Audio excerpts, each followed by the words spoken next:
تو دوسری بات جو اصل میں اس وقت میں نے اس کا جو ذکر کیا وہ اس لیے کیا کہ اب حالات و واقعات اتنے علم نشرح ہو گئے. وہ اقبال نے کہا تھا نا، کھول کے آنکھ میرے آئینہ افکار میں، آنے والے دور کی ایک دھندلی سی تصویر دیکھ. اب وہ تصویر دھندلی نہیں رہی ہے، اب وہ تصویر پوری طرح آشکارا ہو کے سامنے آ گئی ہے. خیر، تو پہلی بات تو یہ سامنے رکھے نا کہ اب ان پر ہمیں بات کرنے کی ضرورت نہیں ہے، لیکن کچھ اور باتیں ہیں جنہیں اس وقت سمجھنے کی ضرورت ہے. وہ ہمارے لیے بہت مطلب فائدہ مند ہوں گی. ابھی ہم سمجھ لیں، دوسروں کو بھی ہم سمجھائیں. وہ بات سمجھانے کے لیے سب سے پہلے میں آپ کے سامنے یہ بات رکھنا چاہتا ہوں. آپ نے یہ آخری دور کے بارے میں جو نبی صلی اللہ علیہ وسلم کی خبریں ہیں، جو آپ نے علامات بتائی ہیں آخری دور میں یہ ہوگا یہ ہوگا یہ ہوگا، تو اس میں ایک علامت یہ بھی ہے کہ سب سے پہلے علم اٹھا لیا جائے گا. پڑھا ہے نا؟ مطلب کس کس کو معلوم ہے کہ علامات قیامت میں سے ایک یہ بھی ہے کہ علم اٹھا لیا جائے گا. میں چاہوں گا کہ آپ ہاتھ کھڑا کریں تاکہ مجھے اندازہ ہو. جی، علم اٹھا لیا جائے گا. تشریف رکھیں، ہاتھ نیچے کریں. اچھا، اب آپ سوچیں، آپ کے غور کرنے کی بات ہے. آج جس دور میں ہم رہتے ہیں، ہمارا تصور تو یہ ہے کہ علم کی جو ہے نا سیلاب آیا ہوا ہے. آج ایک عام آدمی موبائل کی برکت سے اتنا بڑا عالم ہے کہ آج سے 50 سال پہلے جس کو آپ بہت بڑا عالم کہتے تھے، وہ بھی اتنا معلومات اس کے پاس نہیں تھی جتنی آج آپ ایک عام آدمی جیب میں لیے پھرتا ہے. ابھی مجھے ایک کتاب کا ایک حوالہ چاہیے تھا. ادھر اندر داخل ہوتے ہوئے مجھے خیال آیا، میں آپ کے سامنے عمران سے کہا کہ جی وہ مجھے نکال کے دیں. وہ وہاں سے چل کے میں یہاں آیا، انہوں نے پیچھے سے مجھے بتا دیا کہ وہ اس سطر میں یہ لکھا ہوا ہے. ٹھیک ہے، اس کے آگے بڑھیں تو آرٹیفیشل انٹیلیجنس جو میری رسائی میں ہے، جو امریکہ کی رسائی میں ہے اس کی بات نہیں کر رہا، جو چائنا کی رسائی میں ہے اس کی بات نہیں کر رہا، جو میری رسائی میں ہے، جو فری میں مجھے دستیاب ہے. میں وہ پیسے والی کی بات نہیں کر رہا، مفت جو دستیاب ہے مجھے.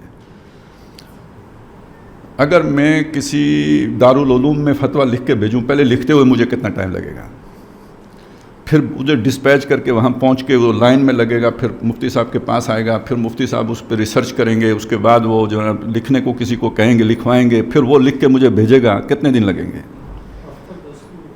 آرام سے لگیں گے. وہ بھی کوئی تھوڑا بہت آپ پیچھے سے پش کریں گے تو ہفتہ 10 دن لگیں گے.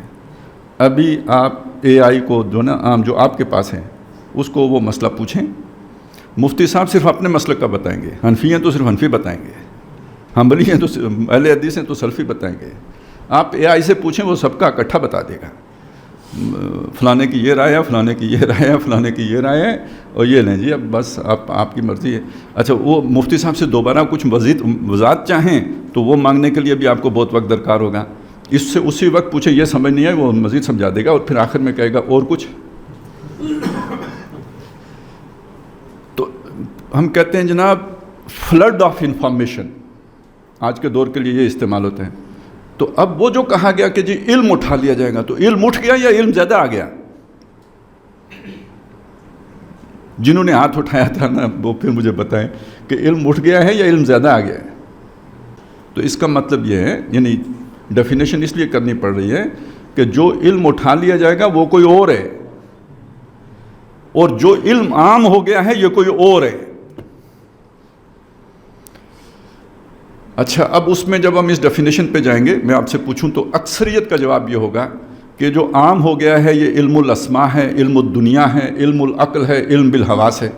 اور جو اٹھا لیا جائے گا وہ علم بالوحی ہے، علم شریعت ہے، علم دین ہے. اب میں سے اکثریت کی یہی رائے ہوگی نا، یا اس سے ہٹ کر بھی کسی کی ہے؟ ہاں جی، ماشاءاللہ کا ہٹ کر والے بھی ہیں. تو وہ یہ بات ہے کہ دیکھیں دین کے بھی علم کے 2 حصے ہیں. ایک علم وہ ہے جو احکام سے متعلق ہے، وہ جو اے آئی بھی بتا دیتی ہے، ابھی میں نے آپ کو بتایا شریعت کے احکام اور ان سے متعلق جو استنباط ہے، اجتہاد ہے، ایک وہ علم ہے. اور ایک علم ہے تکوینیات کا علم، ایمانیات، آیات متشابہات. اصل میں جس علم کے اٹھا لیے جانے کی بات ہے وہ یہ علم ہے. تو ابھی جو میں نے عمران سے پوچھا تھا وہ کیا تھا ڈاکٹر صاحب کی ایک کتاب ہے اسلام اور پاکستان، آپ نے دیکھی ہوگی، اکثر نے دیکھی ہوگی. اس کے شروع میں ڈاکٹر صاحب کہتے ہیں اللہ تعالیٰ علیم و حکیم ہے، پھر اس کے بعد اپنا پورا مقدمہ پیش کرتے ہیں. تو علیم اور حکیم، اصل میں میرے ذہن میں تھا علیم اور قدیر، مجھے تھوڑا شک پڑا تو میں نے ان سے پوچھا علیم، اور پھر انہوں نے علیم اور حکیم بتایا. ویسے میرا خیال اب بھی یہ ہے کہ علیم اور قدیر ہونا چاہیے تھا، لیکن وہ انہوں نے ایک ہی چیز پہ زیادہ زور دیا، علیم اور حکیم پر. قدیر کو انڈرسٹوڈ سمجھا. اب یہ میں کیوں آپ کے سامنے یہ یعنی تجویز کر رہا ہوں؟ اس لیے کر رہا ہوں کہ دنیا میں جو کچھ بھی ہوتا ہے وہ جو علم اٹھا لیا گیا ہے اس کا تقاضا یہ ہے کہ ہم یہ یقین رکھیں کہ اللہ تعالیٰ قادر ہے، وہ نہ چاہتا تو نہ ہوتا. اور علیم اور حکیم ہونے کا تقاضا کیا ہے؟ جو اس نے چاہا وہی ٹھیک تھا. تو اب یہ دیکھیں دو باتیں آ گئی.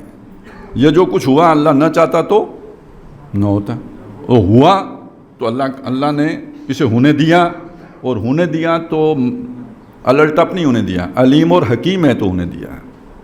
اسی میں فائدہ تھا، وہ فائدہ ہماری سمجھ میں نہیں آئے گا. اب یہاں آپ سوچیں کہ اس وقت کیا مسلمان، کیا کافر، کیا جو ہے نا دیریے، اور کیا کون مشرک، کتنے لوگ ہیں جو چیزوں کو اس طرح دیکھتے ہیں، آپ سمیت.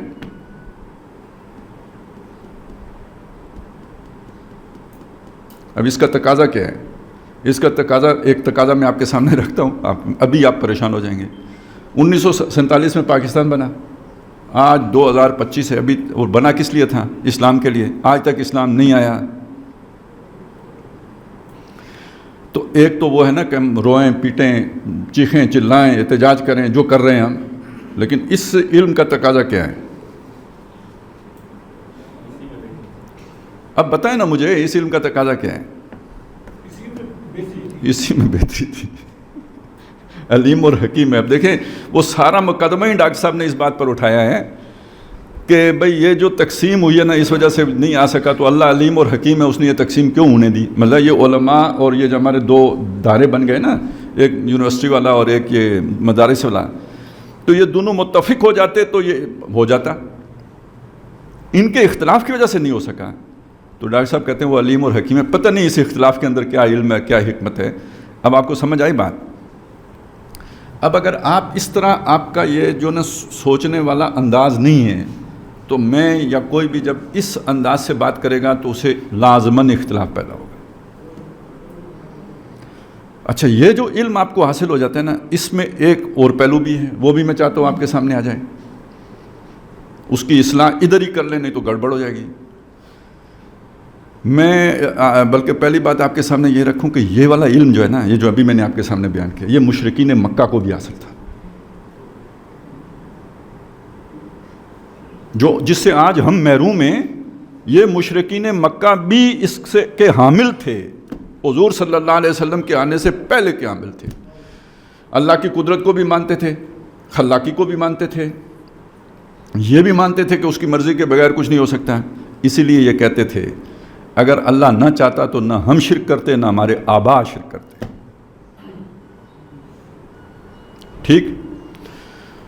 اور دوسری بات بڑی دلچسپ وہ کہتے تھے کہ یہ جب ان سے کہا جائے اذا قیل لہم انفقوا مما رزقکم اللہ، جو اللہ نے تمہیں رزق دیا ہے، جو کمزور رہ گئے ان پر خرچ کرو. قالوا انطعم من لا یشاء اللہ اطعمہ، تو کہتے کیا ہم ان کو کھلائیں جن کو اللہ کھلانا چاہتا تو خود کھلا دیتا. یعنی اللہ نے نہیں کھلایا تو ہم اگر کھلائیں گے تو گویا اللہ کی مرضی کے خلاف چلیں گے، ہم نہیں کھلاتے.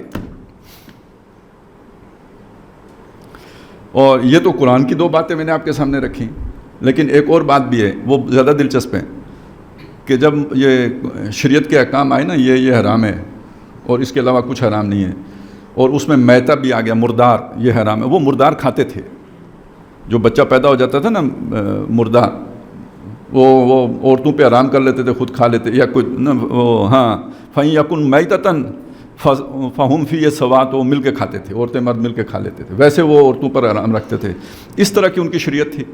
تو اب جب وہ بتایا گیا کہ یہ جو مردار ہے نا یہ بھی حرام ہے، اور پھر مردار کی وہ مختلف قسمیں بھی بیان کر دی گئیں، گر کے مر گیا، سینگ لگ کے مر گیا، چوٹ کھانے سے مر گیا، دم گھٹنے سے مر گیا، یہ سب مردار ہے. تو انہوں نے اس پہ ایک بڑی زبردست بات کی. دیکھیں لاجک, انہوں نے کہا کہ جس کو یہ اپنے ہاتھ سے ذبح کرتے ہیں, یعنی خود مارتے ہیں, کہتے ہیں یہ حلال ہے, اور جس کو اللہ مارتا ہے, ظاہر ہے جو دم گھٹ کے مر گیا کس نے مارا, جو لڑک کے مر گیا کس نے مارا, جو سینگ کھا کے مر گیا کس نے مارا, اللہ نے مارے سارے. تو کہتے ہیں جو اللہ مارے وہ کہتے ہیں حرام, جو خود مارے وہ کہتے ہیں حلال. تو اب یہ والا جو علم ہے نا, جو اٹھ گیا ہے, اس علم کے اندر یہ خطرناکی بھی ہے. میں نے پہلی بات آپ کو کیا بتائی, آج تک اگر اسلام نہیں آیا تو اس کا مطلب کیا ہے کہ اسی میں اللہ کی علم و حکمت یہی تھی کہ نہ آئے, اسی میں کوئی فائدے کی بات ہو. اب اس کا منفی پہلو کیا ہے؟ منفی پہلو یہ ہے کہ جتنے لوگ بھی نہیں لے کے آئے وہ بھی خیر سے بس ٹھیک ہی کام کرتے رہے, اللہ کی مرضی پوری کرتے رہے, وہ بھی وقت کے خضر تھے. یہ غلط بات ہے. وہ ان کا جرم اپنی جگہ پہ, لیکن یہ کہ شریعت کے اعتبار سے دیکھیں گے مجرم شمار ہوں گے, لیکن اس علم کی بنیاد پر دیکھیں گے تو آپ کو یہ ماننا پڑے گا کہ یہ خیر ہی ہوا ہے, بے شک نافرمانوں کے ہاتھوں ہوا ہے. اب یہ مشکل ہو گیا مضمون یا نہیں ہو گیا؟ ہمارا ذہن دیکھیں, یہ علم اٹھ جانے کا مطلب یہ ہے کہ ہمارا ذہن اس علم کو گرفت میں لینے کے قابل ہی نہیں رہا. جیسے پتھر پہ بیج بوئیں تو کیسے اندر جائے گا, زمین مٹی میں تو جائے گا, پتھر میں تو نہیں جائے گا. اسی طرح ایک ایسی بات وہ اتنی ہمارے لیے مشکل ہو جاتی ہے کہ ہمارا ذہن اسے پکڑنے کے لیے اس کے اندر صلاحیت ہی نہیں رہتی. اب یہ وہ نازک اور لطیف مسائل ہیں جو بڑے گمبھیر ہیں, عام الجھن ہو جاتی ہے, سمجھ نہیں آتی. لیکن ایک طرف یہ مسئلہ آپ کو رکھنا پڑے گا کہ جو اللہ نے کیا اس میں خیر تھی, بہتر تھا, لیکن دوسری طرف جس نے جرم کیا وہ اپنی جگہ پہ مجرم بھی ہے.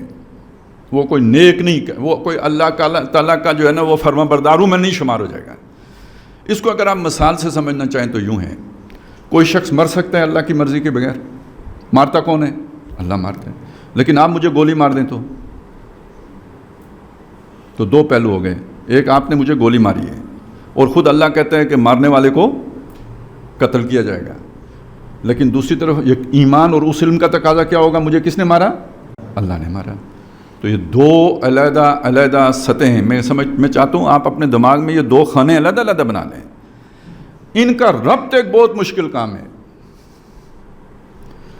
وہ اگر آپ کو مل بھی جائے تو وہ ڈیفائن کرنا اتنا آسان نہیں ہے. اور جن صوفیاء نے کرنے کی کوشش کی آج تک ماشاءاللہ گالیاں ہی کھا رہے ہیں. اس میں بھی کوئی اللہ علیم اور حکیم ہے, اس میں بھی کوئی خیر ہوگا. لیکن اصل میں ملامتیاں یہ لوگ ہیں, اصلی ملامتیاں, کہ جب حق بیان کرتے ہیں تو احمق گالیاں دیتے ہیں. جن کے سامنے وہ علم نہیں ہوتا وہ گالیاں دیتے ہیں, وہ کہتے ہیں یہ شرک کا مرتکب ہو گئے ہیں. تو بعد میں نے کچھ سمجھانے کی آپ کو کوشش کی, اور اس لیے سمجھانے کی کوشش کی ہے کہ ان حالات و واقعات کو اس رخ پر دیکھیں. اب میں پاکستان کو بیچ سے ہٹا دیں, اللہ چاہتا محمد رسول اللہ صلی اللہ علیہ وسلم نے دین قائم کر دیا تھا نا, اس کے بعد نہ گرنے دیتا, یہودیوں کی سازشیں کامیاب نہ ہوتی, مسلمانوں میں اختلاف پیدا نہ ہوتا, عبداللہ ابن سبا ناکام ہو جاتا, وغیرہ وغیرہ وغیرہ وغیرہ آپ شمار کرتے چلے جائیں. ملوکیت نہ آتی, ملکن جبریہ نہ آتا, انگریز اتنی ترقی نہ کرتے, ہم پر حکمران نہ بنتے. تو ایک پہلو یہ ہے, اللہ چاہتا تو یہ کچھ بھی نہ ہوتا. اللہ نے ہونے دیا تو اس میں بھی کوئی خیر ہوگا, ڈھونڈیں اگر مل سکتا ہے آپ کو, نہیں مل سکتا تو بھی خیر ہے, لیکن کم از کم اتنا مانے تو صحیح نا کہ شر بھی اللہ کی طرف سے ہے, خیر بھی اللہ کی طرف سے ہے. وہ ایمان مجمل میں یہ ہم مانتے ہیں یا نہیں مانتے؟ کس کے ہاتھ میں ہے خیر اور شر؟ اللہ کے ہاتھ میں ہے. تو اس چیز کو سمجھ لیں کہ یہ اگر ہوا ہے تو اس میں اللہ کی کوئی علم, اس علم کی بنیاد پر ہوا, حکمت کی بنیاد پر ہوا, اللہ کو مجبور نہیں کیا گیا. اب آ جائیں آخری جس دور میں ہم ہیں, اس دور میں پہنچ کے اگر آپ دنیا کو دیکھیں تو آج کا مسئلہ نہیں ہے, 400 سال کا مسئلہ ہے کہ مسلمانوں کے ہاتھوں سے اقتدار, طاقت نکل کے غیروں کے ہاتھ میں چلی گئی ہے. اور مسلمان دنیا میں اگر زندہ ہیں, اسباب کی سطح کی بات کر رہا ہوں, تو ان کے سہارے پہ زندہ ہیں. ایک پاکستان کا مسئلہ ہی نہیں ہے کہ انگریزوں نے بنایا کہ کس نے بنایا, سعودی عرب کو کس نے یہ شکل دی ہے, اور مشرق وسطیٰ کا یہ نقشہ کس نے بنایا ہے؟ مسلمانوں نے بنایا ہے. اور کون کہتا ہے نقشہ تبدیل کریں گے؟ مسلمان پلان کر رہے ہیں کہ نقشہ تبدیل کریں گے مشرق وسطیٰ کا. تو تو جن کی دنیا ہے وہ کہتے ہیں کہ ہم تبدیل کریں گے نقشہ. تو اس بات کو سمجھ لیں، یہ پہلی حقیقت ہے. یہ نہ سمجھنے کے نتیجے میں ہم ہوا میں فائرنگ کرتے رہتے ہیں. مثلاً میں آپ کے سامنے رکھتا ہوں، ابھی ہم نے فتویٰ دیا ہے کہ جی فلسطین پر جہاد تمام امت مسلمہ پر فرض ہو گیا ہے. فتویٰ کیوں دیا ہے؟ یہی فتویٰ بنتا ہے اس لیے دیا ہے. دیکھیں نا کتابوں میں کیا لکھا ہوا ہے کہ ایک علاقے کے مسلمان اگر مغلوب ہو جائیں تو ان پر جہاد فرض عین سب پر فرض ہو جاتا ہے. وہ اگر کفایت کر جائیں فبیا، نہ کر سکیں تو ان کے پڑوسیوں پر بھی فرض ہو جاتا ہے، جائیں پہنچیں ان کی مدد کو. وہ کفایت کر جائیں تو بھی اچھا، نہ تو پھر ان کے پڑوسیوں پر کرتے کرتے کرتے کرتے کرتے کرتے پوری دنیا کے مسلمانوں کے اوپر فرض ہو جاتا ہے. یہی لکھا ہوا ہے نا کتابوں میں. اب اسی کی بنیاد پر فتویٰ آ گیا. زمینی حقائق کیا ہیں؟ مجھ پر فرض ہو گیا ہے، میں جا ہی نہیں سکتا. آگے ایران ہے، شام ہے، پتہ نہیں جانے بھی دیتے ہیں یا نہیں جانے دیتے. تو اب آپ سوچیں اس بات کو کہ یہ زمینی حقیقت ہے کہ مسلمان امت موجود نہیں ہے. 58 ممالک ہیں مسلمانوں کے جو قومیت کی بنیاد پر ملک بنے ہیں، اسلام کی بنیاد پر ملک نہیں ہیں. یہ زمینی حقیقت ہے. اس فتوے پہ عمل درآمد تب ہو سکتا ہے جب پہلے امت وجود میں آئے گی، تو پھر اس کے بعد اس فتوے پر عمل درآمد ہو سکے گا. نہیں تو اس پہ آپ نے فتویٰ دے دیا، اپنا فرض پورا کر دیا، عمل نہیں ہو سکتا اس پہ.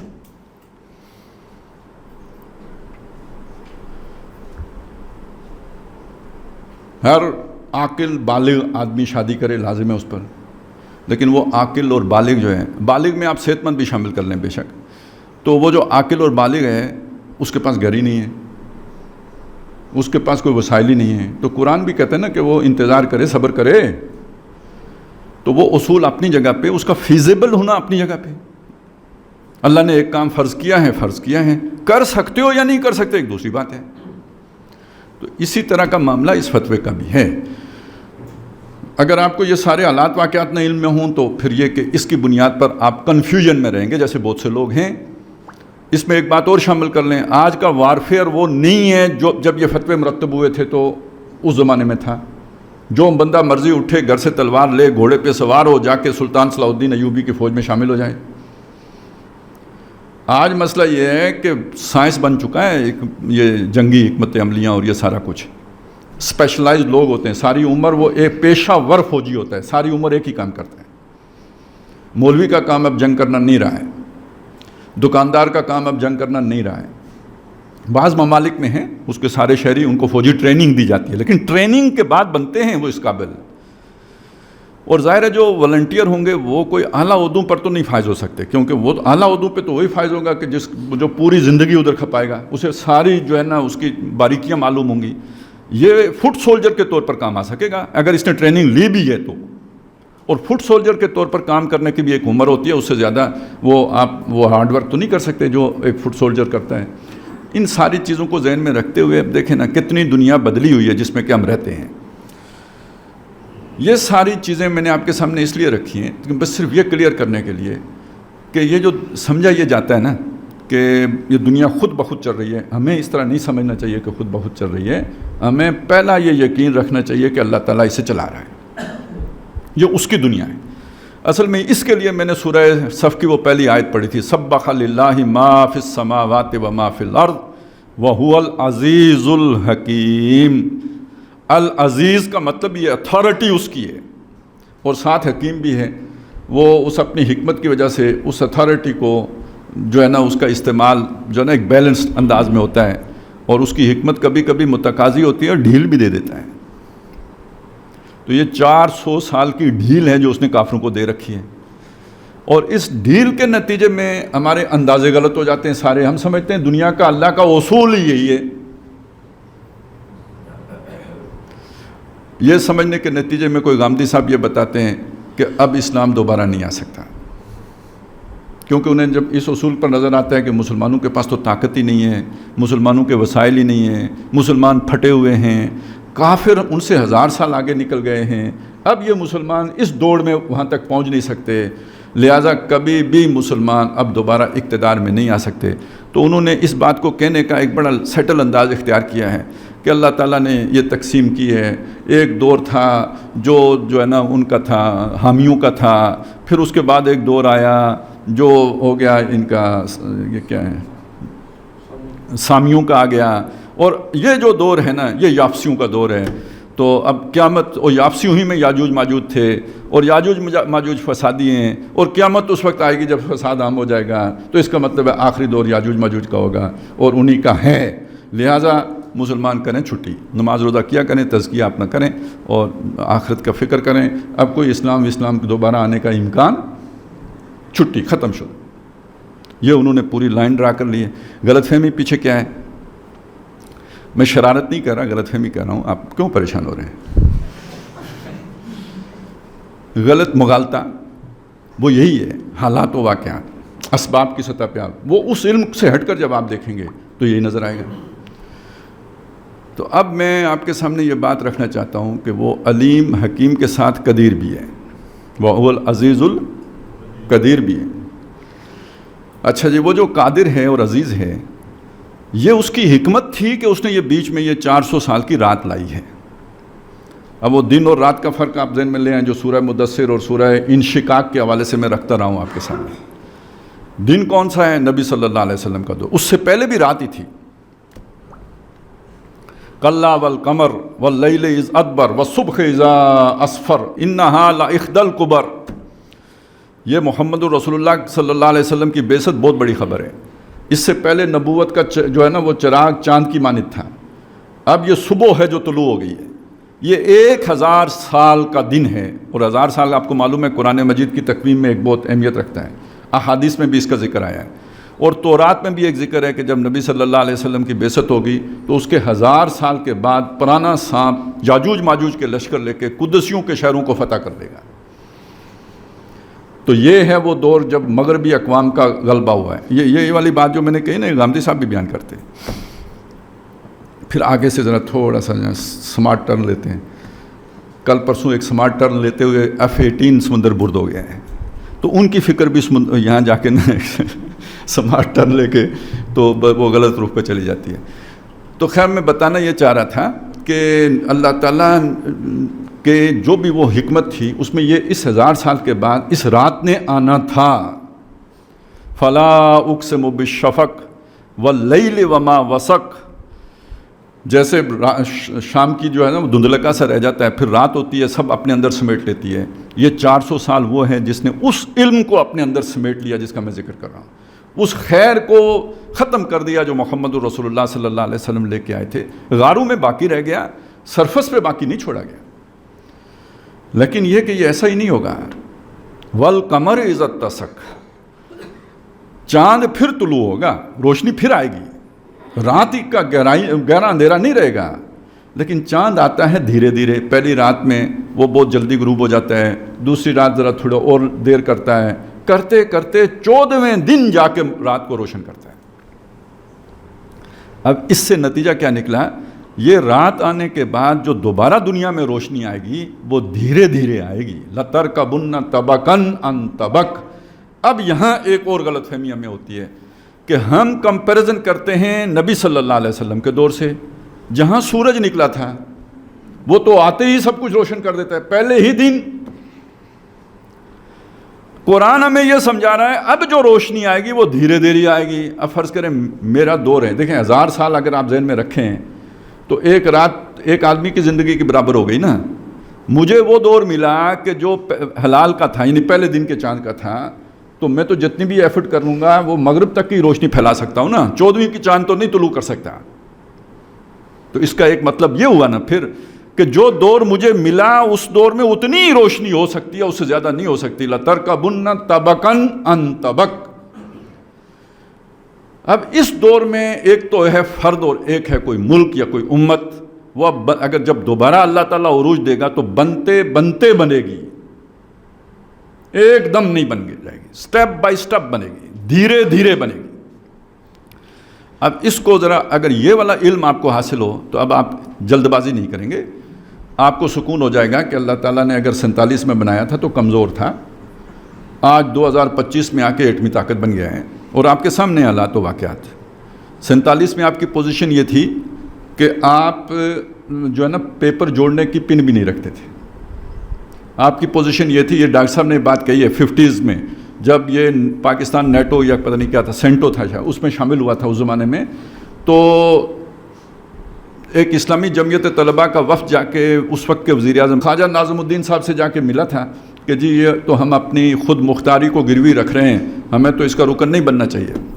تو ڈاکٹر صاحب کہتے ہیں انہوں نے 2 باتیں کہیں اور ہم خاموش ہو کے اٹھ کے واپس آ گئے۔ انہوں نے یہ کہا کہ ہندوستان کو تو ہمارا وجود گوارا نہیں ہے نا، ہندوستان کو ہمارا وجود گوارا نہیں ہے نا، اور دوسری بات ہم اپنے بل پر اپنا دفاع تو نہیں کر سکتے نا، اگر آپ ضدی نہ ہوں تو کیا کریں گے، اٹھ کے آ ہی جائیں گے نا، ختم کہانی۔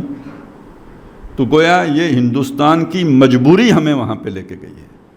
اگر ہندوستان ہمیں جینے کی موقع دے دیتا تو ہمیں جا کے انگریزوں کے نیچے بیٹھنے کی ضرورت نہیں تھی، یہ ہمیں دبا کے لے گیا ہے، یہ جینے ہی نہیں دیتا، تو مجبوری ہے کہ ہم جا کے ادھر اطاعت کریں۔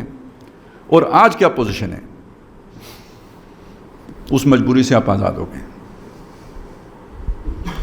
اس کو میں بیان کیا کرتا ہوں آپ کے سامنے کہ یہ یوں سمجھیں کہ موسیٰ علیہ السلام تھے، بچے تھے، اللہ نے پیدا ہی اس لیے کیا تھا کہ انہوں نے بنی اسرائیل کو آزادی دلانی ہے، تھے وہ بچے، تو ان کو پالا پوسا کس نے؟ فرعون نے۔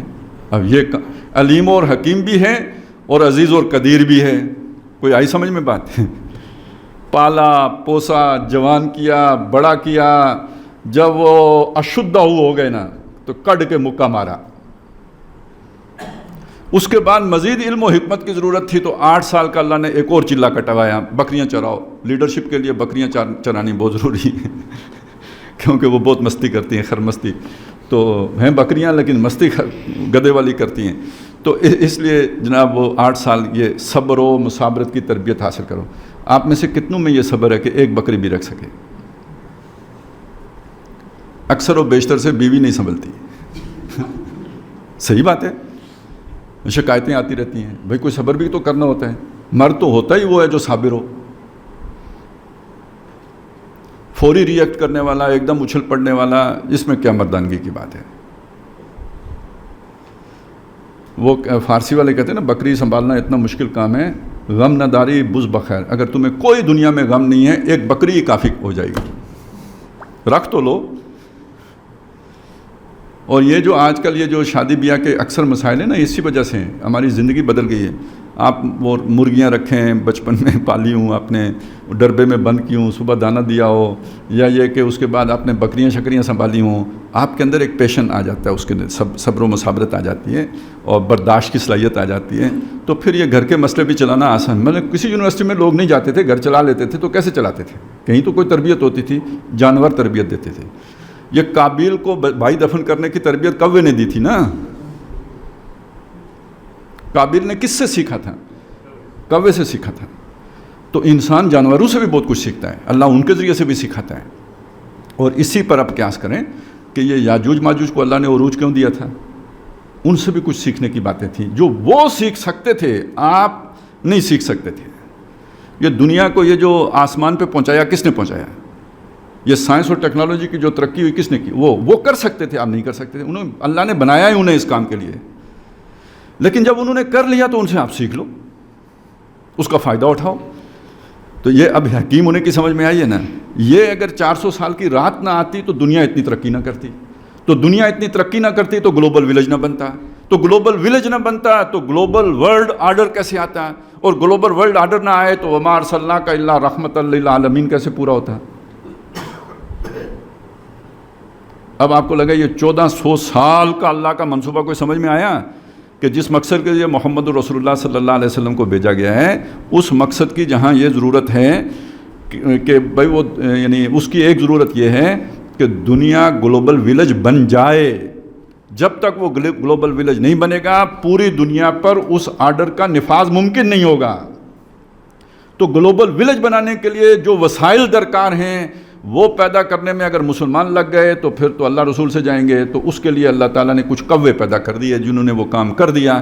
جب وہ کام ہو گیا تو اب ان سے سیکھ لو۔ سیکھنا تو بہت آسان کام ہے نا، تخلیق کرنا مشکل کام ہے، اس میں کھبنا پڑتا ہے، گم ہونا پڑتا ہے۔ اب اس کے لیے ذل سعیہم فی الحیات الدنیا گم کرنے کی ضرورت تو نہیں ہے نا، اب تو ہے آپ کے سامنے، دیکھ لو، سیکھ لو، استفادہ کرو، فائدہ اٹھاؤ۔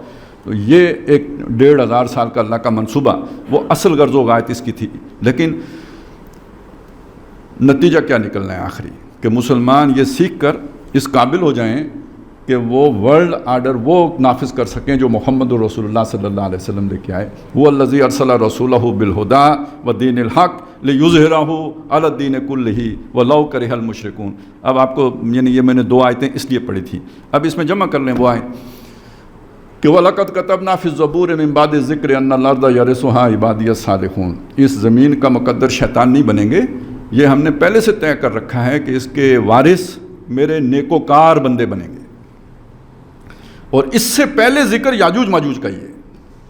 حتیٰ اذا فتحت یاجوج و ماجوج وہم من کل حدب ینسلون.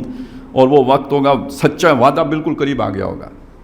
اور پھر یہ آیت آئی ہے کہ ہم نے زبور میں یہ لکھ دیا, اور ایک آیت چھوڑ کے آگے آیت آئی گئی ہے وما ارسلناک الا رحمۃ للعالمین. کوئی سمجھ میں آئی بات؟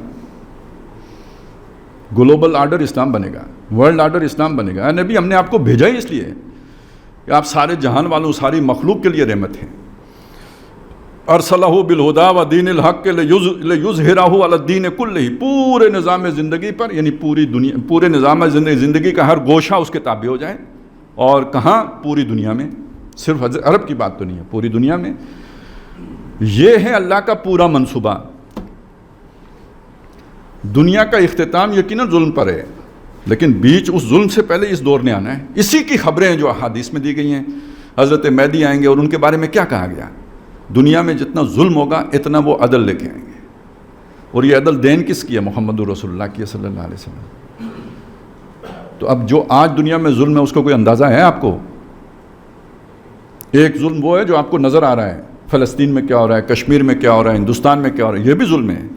ایک ظلم ہے جو ظالمانہ نظام مسلط ہے, جو پوری دنیا پر مسلط ہے. جن اقوام کو آپ سمجھتے ہیں کہ وہاں ظلم نہیں ہے, وہاں جو ظلم ہے, جو عورتوں پہ ظلم ہے, احساس مر جائے تو وہ ظلم نہیں معلوم ہوگا, لیکن آپ اگر سوچیں تو بہت بڑا ظلم محسوس ہوگا. زیادہ جس بندے کو تھوڑا سا بھی اندازہ ہوتا ہے نا, وہ وہاں رہنا پسند نہیں کرتا. تمام تر سہولتوں اور نعمتوں کے باوجود وہ سمجھتا ہے کہ نہیں, اس سے تو ہمارے یہاں بہتر ہے. اس وجہ سے کہ وہ بڑا ظالم معاشرہ ہے.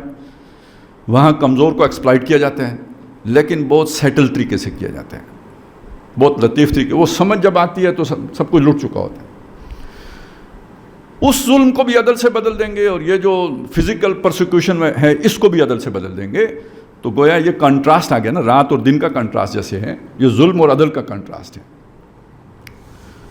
یہ ہمارا ہے جی یقین.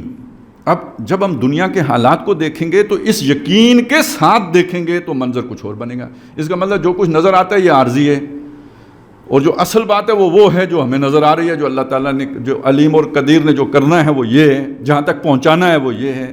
جو حالات و واقعات ہیں وہ اس سیکوینس میں رکھ کر دیکھیں گے. ایک کھونٹا ہے محمد رسول اللہ صلی اللہ علیہ وسلم کا دور, آپ نے گاڑ لیا.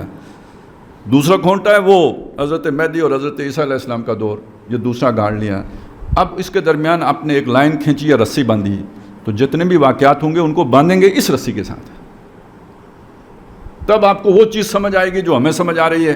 اور نہیں تو پھر یہ کہ جیسے عام آدمی سوچتا ہے, مومن کی یہ پہچان کہ گم اس میں ہے آفاق, اور کافر کی یہ پہچان کہ آفاق میں گم ہے, تو پھر وہ اسی یہ جسے کہتے ہیں نا کاز اینڈ افیکٹ کے اس میں دیکھے گا, یہ سبب اور یہ نتیجہ اور یہ نتیجہ اور یہ سبب, اسی طرح وہ سوچے گا. لیکن ہم ہر اس چیز کو اس رسی کے ساتھ باندھ کے دیکھیں. یہ 2 کھونٹے پہلے گاڑیں زمین میں, اور پھر جو کچھ بھی ہو رہا ہے اسے اس رسی کے ساتھ باندھ دیں. اب اس تناظر میں جب ہم اس دنیا کو دیکھیں گے نا, جب رات پڑی تو اس کے بعد جو دن کا, یعنی دن تو خیر نہیں, روشنی کی پہلی جو کرن ہے وہ کیا ہے.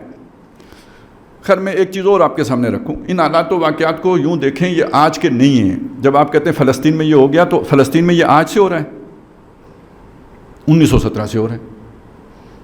بیت المقدس ہمارے ہاتھ میں نہیں ہے جی, نہیں ہے, آج سے نہیں ہے.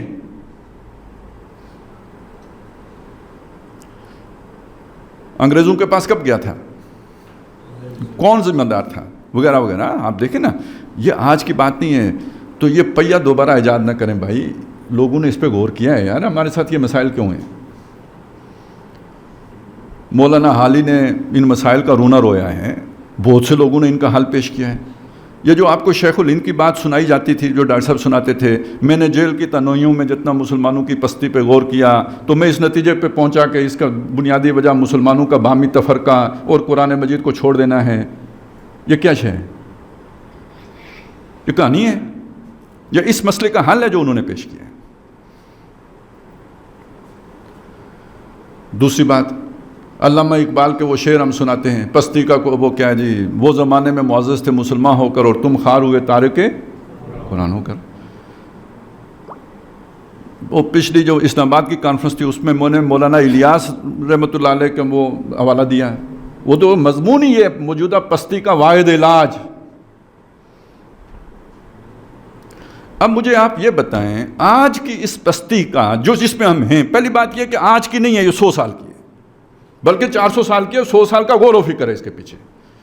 اب آپ مجھے یہ بتائیں کہ اس کا جو وجہ، سبب، علامہ اقبال، شیخ الہند محمود الحسن دیوبندی رحمۃ اللہ علیہ، ڈاکٹر اسرار احمد، مولانا مودودی، ابوالکلام آزاد، مولانا الیاس رحمہم اللہ علیہ، یہ سارے جو ہیں وہ انہوں نے بہتر اس کی تشخیص کی ہے یا آج کے جو دانشور ہمیں ٹکرے ہوئے ہیں وہ اس کی بہتر تشخیص کریں گے؟ نہیں، آپ سوچیں نا. اور وہ اس تشخیص کے بعد جو علاج جو سوچا گیا ہے وہ انہوں نے بہتر سوچا ہوگا یا یہ بہتر سوچ رہے ہیں؟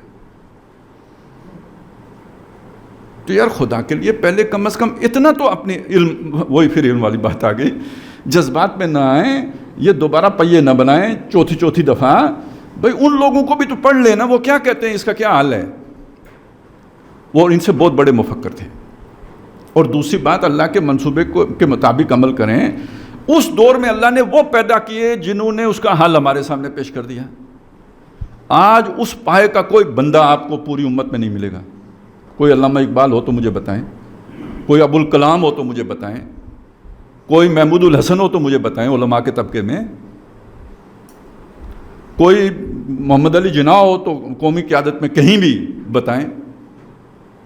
ایک دور میں اللہ نے پیدا کیے تو اللہ کے منصوبے میں اس دور میں وہ کام کرنا تھا تو اس طرح کی شخصیات پیدا کی. آج کوئی اور کام کرنے کی ضرورت ہے، اس لیے وہ شخصیات نہیں ہیں. تو آپ ان کا کیے ہوئے کام کو تو پہلے ڈھونڈیں نا وہ کیا ہے. تو ہر اس آدمی کو کالو سلامہ کریں کہ جو ان شخصیات کو بائی پاس کرتا ہوں. میں ٹھیک کر رہا ہوں؟ مانتے میری بات کو یا نہیں مانتے؟ وہ جو میں نے پوری بیک گراؤنڈ آپ کے سامنے رکھی ہے اس لیے رکھی ہے، دھوکہ مت کھائیں اور ان احمقوں کے پیچھے مت چلیں کہ جو ان اکابر سے ہٹ کر کوئی لائے عمل دے رہے ہوں، جن کی تشخیص اپنی ہو، جن کا لائے عمل اپنا ہو. اگر تو یہ مسئلہ نیا ہو تو پھر تو میں کہوں کہ ان کی رہنمائی ہمیں قبول کرنی چاہیے. مسئلہ پرانا ہے اور اگر اس پرانے مسئلے پہ پرانے لوگوں نے غور و فکر نہ کیا ہو تب بھی بات ٹھیک ہے، لیکن اگر وہ کر چکے ہوں تو اس غور و فکر کو سامنے رکھے بغیر، اس کا مطالعہ کیے بغیر، اسے سمجھے بغیر جو بندہ رہنمائی دے رہا ہو اس کی رہنمائی کیسے قبول کی جا سکتی ہے؟ اس پر فرض ہے پہلے ان پر تنقید کرے کہ ان کی رہنمائی غلط تھی اور یہ وجوہات ہیں کہ غلط تھی، اب میں یہ رہنمائی دے رہا ہوں، پھر تو بات ٹھیک ہوگی. لیکن بائی پاس کرنے کا مطلب یہ ان پر نقد بھی نہیں کر رہا، ان کی رہنمائی کو غلط بھی ثابت نہیں کر رہا اور اپنی ایک نئی رہنمائی دے رہا ہے. تو اس کا مطلب ہے یہ یا تو یہ احمق ہے یا فراڈیا ہے. بالکل میں سوچ سمجھ کے یہ بات کر رہا ہوں. یا تو ہے ہی احمق کہ جو کام ہوا ہے اس سے فائدہ نہیں اٹھا رہا، دوبارہ اس کام کو کرنے کی کوشش کر رہا، یا اسے پتہ ہے وہ کام کیا ہے اور آپ کو ڈائیورٹ کرنے کے لیے کوئی چورن بیچ رہا ہے. تو ہر دو صورتوں میں احمق ہو تب بھی بچنا چاہیے یا نہیں بچنا چاہیے، اور گھپلا پارٹی ہو تو تب بھی بچنا چاہیے. اچھا، اب اس سے ذرا تھوڑا دوسری طرف آ جائیں. وہ یہ ہے کہ اب آپ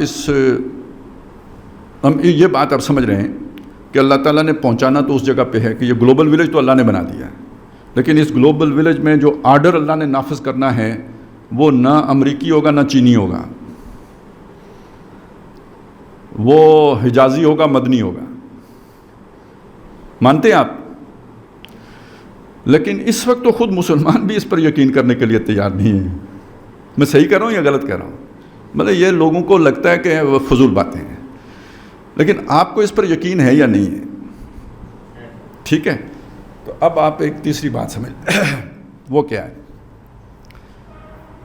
آزادی اللہ تعالیٰ نے آپ کو جیسے تیسے لوگوں کے ہاتھوں دلوا دی. یہ آرڈر بھی وہ لوگ نافذ کر سکتے ہیں. یہ صدام حسین نافذ کر سکتا تھا یہ آرڈر. یہ معمر قذافی یہ آرڈر نافذ کر سکتا تھا. یہ یاسر عرفات یہ آرڈر نافذ کر سکتا تھا. یہ اتا ترک یہ آرڈر نافذ کر سکتا تھا. پرویز مشرف یہ آرڈر نافذ کر سکتا تھا؟ نہیں. اور یہ کوئی ایک آدمی نافذ کر سکتا ہے یا اس کے لیے کوئی ٹیم چاہیے، امت چاہیے، جماعت چاہیے؟ اب وہ جماعت بنے گی کیسے؟ اب جن شخصیات کا میں نے ذکر کیا نا، ان سب نے وہ جماعت بنانے کی بات کی ہے یا نہیں کی ہے؟ سب نے. ابوالکلام آزاد کو دیکھو تو حزب اللہ، مولانا مودودی کو دیکھیں تو جماعت اسلامی، ڈاکٹر اسرار احمد، ہر ایک نے وہ جماعت بنانے کی. اچھا وہ مولانا الیاس کا وہ لٹریچر پڑھیں، وہ آخر میں جا کے اس میں وہ ہے کہ وہ جو یہ تبلیغی جماعت کر رہی ہے نا وہ سیروزہ، تو یہ وہ انہیں لا کے ڈال دیا ہے.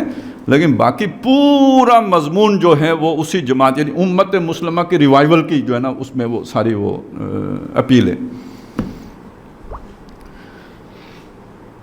اب یہاں سے ایک بات کو دیکھیں، ایک وہ جماعت بنانے کا لائے عمل ان شخصیات نے دیا. وہ لائے عمل کیا تھا کہ ان مسلمانوں کی وہ بہت سادگی سے مولانا الیاس کے ساتھیوں نے بیان کیا بہت شاندار طریقے سے. انہوں نے کہا اب باہر بات دعوت دینے کی ضرورت نہیں ہے، مسلمانوں کی اصلاح کرنے کی ضرورت ہے. یہی ہے نا سارا فلسفہ. اس پر جب اعتراض آیا کہ بھئی دعوت و تبلیغ تو کافروں کو کی جاتی ہے، آپ مسلمانوں کو کیوں کرتے ہو؟ تو بہت سادہ سا جواب جو وہ دیتے ہیں وہ یہ ہے کہ آپ کے سامنے ایک طرف گدھا مردار ہو رہا ہو اور دوسری طرف گائے، تو آپ ذبح کس کو کرو گے؟ تو کہنے کا مطلب کیا ہے؟ جو کرتوت کافروں کے ہیں وہی کرتوت اگر مسلمانوں کے ہیں تو پہلے کون حقدار ہے آپ کی دعوت کا؟ تو سب کا فوکس اس طرف تھا. وہ تبلیغی جماعت ہو، وہ جماعت اسلامی ہو، اگرچہ کہ انہوں نے کہا کہ ہماری دعوت جو ہے نا وہ غیر مسلموں اور مسلمانوں دونوں کے لیے ہے، لیکن زور تو سارا مسلمانوں پہ لگایا. وہی ڈاکٹر صاحب تھے، وہی ابوالکلام آزاد تھے. یہاں آپ کہیں یار وہ جماعت نہیں بن سکی، ان سب کی کوششیں ناکام ہو گئی. علامہ اقبال ناکام ہو گئے. اب ابوالکلام کو تو نظر آ گیا کہ یہ ہونے والا کام ہی نہیں ہے، وہ جا کے کانگریس میں شامل ہو گئے. اللہ اللہ خیر سلام. اب آگے مسئلہ یہ کہ تمام افراد جب ناکام ہو جائیں تو کیا اللہ تعالیٰ جو منصوبہ ہے وہ بھی ناکام ہو جاتا ہے؟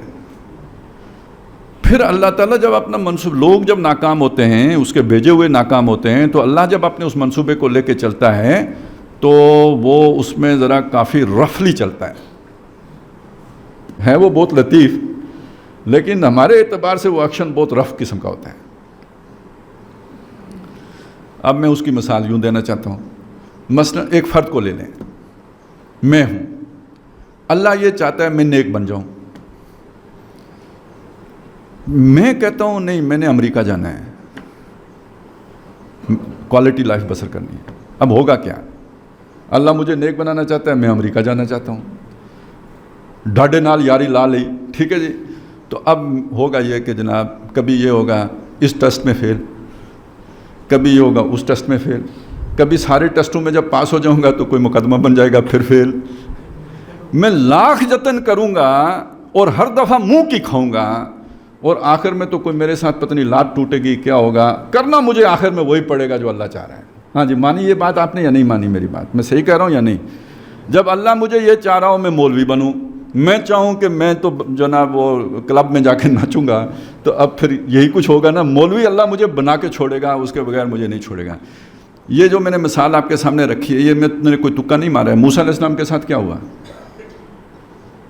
جو وہ بنے وہ بننا چاہتے تھے یا اللہ نے بنا کے چھوڑا؟ اور کیسی ٹھوکریں کھا کے بنایا نا، کتنے تکالیف سے گزرے ہیں تو پھر وہاں پہ پہنچے. قد جئت علی قدری یا موسیٰ، اے موسیٰ تو سمجھتا ہے میں ٹکریں کھا کے آیا ہوں؟ ہماری تقدیر تمہیں یہاں پہ لے کے آئی ہے.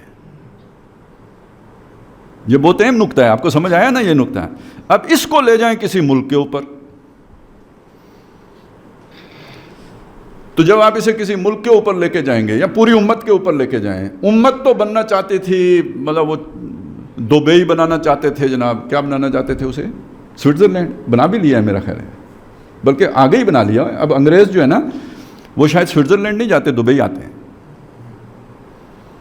اور دبئی کی یہ عیاشیاں دیکھ کے محمد بن سلمان کو بھی لگا کہ یار کیوں نہ ہم بھی سیر کریں کوہ طور کی. تو انہوں نے بھی جناب وہ کوئی نیوم سٹی بنانا شروع کر دیا. میں یہاں پہ ایک بات اشارتاً آپ کے سامنے رکھوں گا, اگر آپ کو اچھی لگے یا بری لگے مجھے نہیں پتہ کیا ہوگا.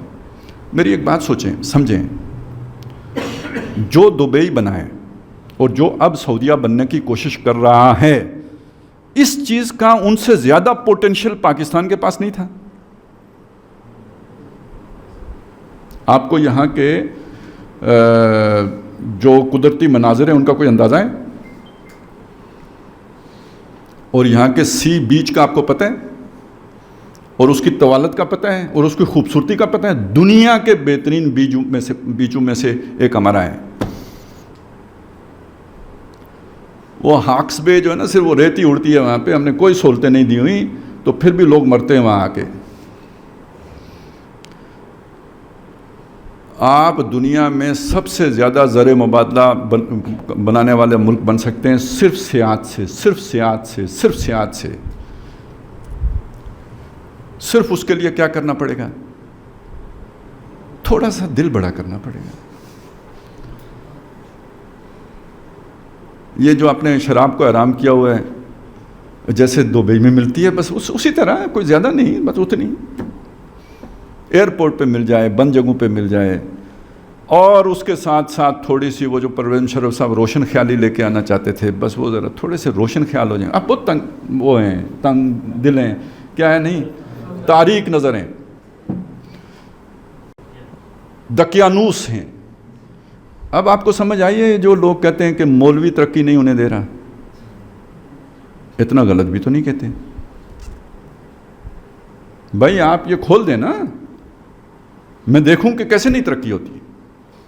اچھا یہ نہیں کھلا, آج تک نہیں کھلا, وہ سارا الزام لگاتے ہیں مولوی پر. آپ سوچیں کیا مولوی کے دباؤ کی وجہ سے نہیں کھلا؟ نہیں. یہ وہ چیز ہے جو میں آپ کو سمجھانے کی کوشش کرتا ہوں اور بار بار کرتا ہوں. اس ملک میں اگر کوئی سیکولر ہے, کوئی لبرل ہے, کوئی نیشنلسٹ ہے, ہمارے معیار کے اعتبار سے وہ کافروں میں شمار ہو, لیکن اس خطے میں جو 400 سال میں مختلف تحریکوں نے کام کیا اور مختلف شخصیات نے کام کیا, مجدد الف ثانی سے لے کر آج تک, ان تعلیمات کا ایک جو ہے نا نتیجہ ہے کہ جو ہمارے لاشعور میں بھی کسی نہ کسی درجے میں اسلام کی تعلیمات گھسی ہوتی ہیں. یہ فیصلہ ہم نے نہیں کروایا, ہمارے دباؤ کی وجہ سے نہیں ہوا, اس اجتماعی لاشعور کی وجہ سے ہوا ہے کہ یہاں پہ سیاحت کو وہ مواقع نہیں دیے جا سکے تمام تر ٹیمپٹیشنز کے باوجود. میں نے صرف ایک مثال دیا, بہت سی بھی ہوتی ہیں, ہو سکتا ہے کہ شیطانوں کو نہ پتہ ہو, میں بتا کے خواہ ان کو ٹھیک ہے نا. لیکن میں آپ کے سامنے یہ چیز اس لیے رکھ رہا ہوں, صرف یہ سمجھانے کے لیے کہ ایک بات ہوتی ہے. بات کیا ہوتی ہے کہ جس کو اللہ تعالیٰ کدھر کہیں لے کے جانا چاہتے ہیں نا, وہ کوئی کام کرنا بھی چاہے نہیں کرنے دیتا. میں نے جیسے آپ کو بتایا نا, کچھ نہ کچھ ایسا ہو جاتا ہے کہ وہ نہیں ہوتا. یہاں تک کہ نبی صلی اللہ علیہ وسلم کا بھی آتا ہے, آپ جو نبوت سے کے ظاہر ہونے سے پہلے کے معاملات ہیں, تو وہاں پہ ایک بڑا میلہ لگتا تھا. میلے بھی آپ کو پتہ ہے, میلے میں پھر یہ سارا کچھ ہوتا ہے نا جس کی ابھی ہم بات کر رہے ہیں. میلے میں تو یہی کشش ہوتی ہے جس کی وجہ سے لوگ جاتے ہیں, میلہ ٹھیلا ہم کہتے ہیں. تو نبی صلی اللہ علیہ وسلم کی بھی خواہش ہو کہ میں بھی میلے میں جاؤں, اور آپ چل بھی پڑے. رستے میں تھوڑی سی اونگ آئی, سو گئے, آنکھ تب کھلی, میلہ ختم ہو چکا تھا. اللہ نہ دیکھنے دے تو یوں ہوتا ہے. اور کوئی 2-3 اس طرح کے واقعات ہیں. کیوں نوید صاحب کوئی آپ کے ملک کے میں ترقی کر سکتا تھا, نہیں کرنے دی. باقی آپ اس میں چیزیں باقی بھی دیکھ لیں. کلمے کی بنیاد پر وجود میں آیا. اب لاکھ بانے جو بھی بنائیں, جاگیردار تھے, فلانے تھے, وہ اپنی جگہ پہ. لیکن میں ایک مثال دیا کرتا ہوں کہ بھئی یہاں کی جن لوگوں نے اپنے گھر بار چھوڑ کے ہجرتیں کی ہیں, ان کا کیا مفاد تھا. میں انگریزوں کے مقصد کی بھی نفی نہیں کرتا, میں نوابوں کے مقصد کی بھی نفی نہیں کرتا, اور بھی کچھ گروہ ایسے ہوں کہ جن کو اس ملک کی ضرورت ہو، میں اس کی بھی نفی نہیں کرتا. میں صرف یہ سوال کرتا ہوں کہ یہاں کی عوام کا کیا مفاد تھا جس نے لا الہ الا اللہ کی بنیاد پر اس ملک کو حاصل کرنے کے لیے قربانیاں دی ہیں. تو اللہ نے اگر یہ بننے دیا تو انگریزوں کی آرزو میں بنایا، نوابوں کے لیے بنایا، یا ان وہ جو عوام جو مخلص عوام تھے جنہوں نے ان کے لیے بنایا؟ یہ دوسری بات ہو گئی. یعنی آپ کے سامنے یہ نشانیاں میں رکھ رہا ہوں. بہت ساری آپ کا میں وقت دے سکتا ہوں اس پہ، کئی چیزیں کھول سکتا ہوں آپ پہ. میں چاہتا ہوں اس رخ پر آپ ذرا سوچنا شروع کریں گے، آپ کے سامنے خود کھلنا شروع ہو جائیں گے. اب آخری بات وہ رکھنا چاہتا ہوں. اسرائیل نے غزہ پہ حملہ کیا اور ابھی تک کیے جا رہا ہے. کوئی روک ٹوک کسی کی طرف سے کوئی ہے؟ کوئی نہیں. مودی نے کیا کہا؟ ان کا میڈیا کیا کہہ رہا ہے؟ اسلام آباد کو کیا بنائیں گے؟ کیا بنائیں گے؟ غزہ بنائیں گے. مطلب وہ ان کو دیکھ کے نا ان کو بھی ہوشیاری آ گئی. اچھا اعلان شیلان بھی کیا بڑا. آپ اگر وہ کوئی تھوڑا انڈین جو ہے نا وہ میڈیا فالو کریں تو آپ دیکھیں گے، اور کریں تھوڑی غیرت اگر ہے تو کریں، تاکہ تھوڑی غیرت آ بھی جائے. تھوڑی ہوگی زیادہ ہو جائے گی اس کے نتیجے میں، کہ کہتی ہے خلق خدا تجھ کو غائبانہ کیا. سنے تو صحیح. انہوں نے وار روم قائم کر لیے. وہ بیٹھے ہوئے جناب، معلوم ہوتا ہے کہ بھائی 1000 سالہ جو ہے نا وہ انتقام جو ہے نا ان کا جوش کھائے بٹھائے، لیکن کچھ کر سکے؟ آج کتنے دن ہو گئے. اب مودی صاحب کھسکتے معلوم ہوتے ہیں. باقی یہ کہ اللہ نے اگر کروانا طے کر لیا ہے نا تو پھر ہو کے رہنا ہے. وہ میں آخر میں آؤں گا اس کی طرف.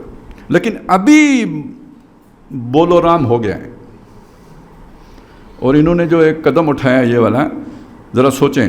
پری ایمپٹیو ڈاکٹرائن امریکہ نے بنائی ہے کہ جہاں سے خطرہ ہوگا وہاں ماریں گے. نپ دا ایول ان دا بڈ، پہلے ماریں گے. اور اس کے بعد اسرائیل غزہ والوں کو کس بنیاد پہ مار رہا ہے؟ اسی کہ یہ کل ہمارے لیے خطرہ ہے، ہم آج ماریں گے. اور پرسوں کی بات ہے یا کل کی بات ہے، ہماری فوج نے مطلب ایک وہ دکھانے کے لیے ہوتا ہے نا، وزیر اعظم صاحب سے، اس لیے کہہ رہا ہوں وزیر اعظم سے اجازت لی ہے. کس نے؟ فوج نے لی ہے.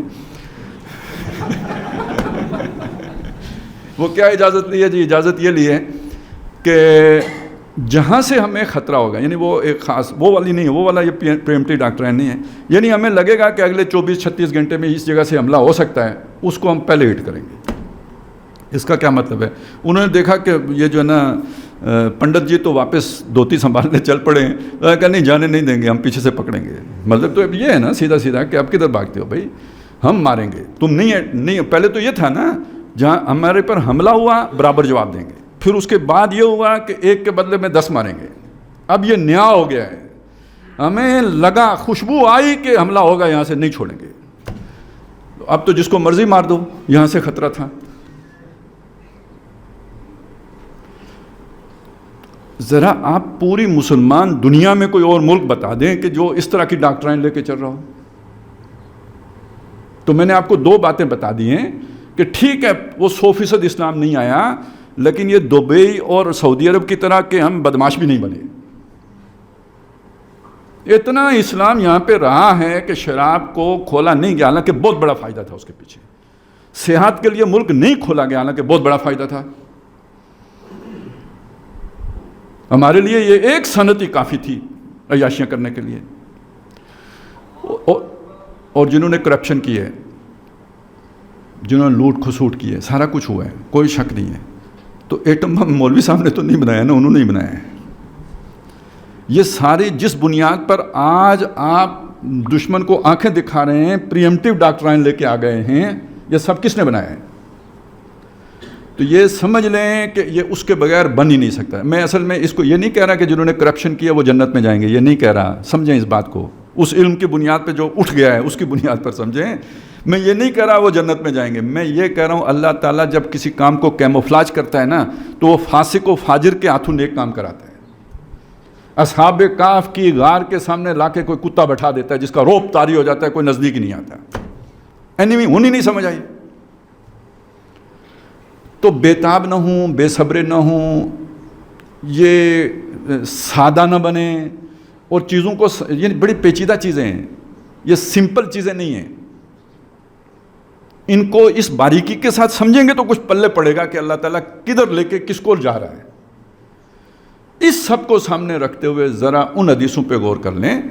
یہ دو جو گروہ ہیں، ایک جو عیسیٰ علیہ السلام کے ساتھ شامل ہو کے لڑے گا اور ایک جو غزوہ ہند کرے گا، ان کے لیے جو جنت کو جو ہے نا دوزخ حرام کی گئی ہے، تو یہ سائملٹینیسلی ہے۔ وہی جو غزوہ ہند میں فتح یاب ہوں گے وہی ہیں کہ جو حضرت مہدی کی مدد کے لیے جائیں گے، جو جا کے فلسطین فتح کریں گے۔ اب جب آپ سمپل ہو کے دیکھیں گے تو آپ کو یہ لگے گا کہ ابھی اڑیں اور فلسطین پہنچیں، لیکن جو اس پوری جنگی حکمت عملی کو سمجھے گا وہ ایک ماہ سے فارغ ہو کے فلسطین جائے گا نا۔ پہلے وہ جیسے نبی صلی اللہ علیہ وسلم نے مکے والوں سے صلح کر کے جا کے خیبر فتح کیا تھا نا۔ اب یہاں صلح تو ہو نہیں سکتی، صلح ہی کی تھی نا، ملک بنایا تھا وہ بھائی، پاکستان بنایا تھا تو ہندوؤں سے صلح ہی کی تھی نا کہ نہیں لڑیں گے، وہ نہیں چھوڑ رہے ہمارا پیچھا، اللہ نے ہمارے دم کے ساتھ لگا دیے ہیں۔ اچھا وہ نہ لگے ہوتے تو ہم بھی نکمے ہو گئے ہوتے، ان کے خوف نے ہمیں ہر وقت جو ہے نا یہ کچھ بنا کے رکھنے پہ مجبور کیا، اور ہم نے کچھ نہ کچھ بنا بھی لیا۔ اب جب استکمال کا موقع آئے گا تو دیکھیں، داؤد علیہ السلام نے جالوت کو مارنے کے لیے گوپیا نہیں بنایا تھا،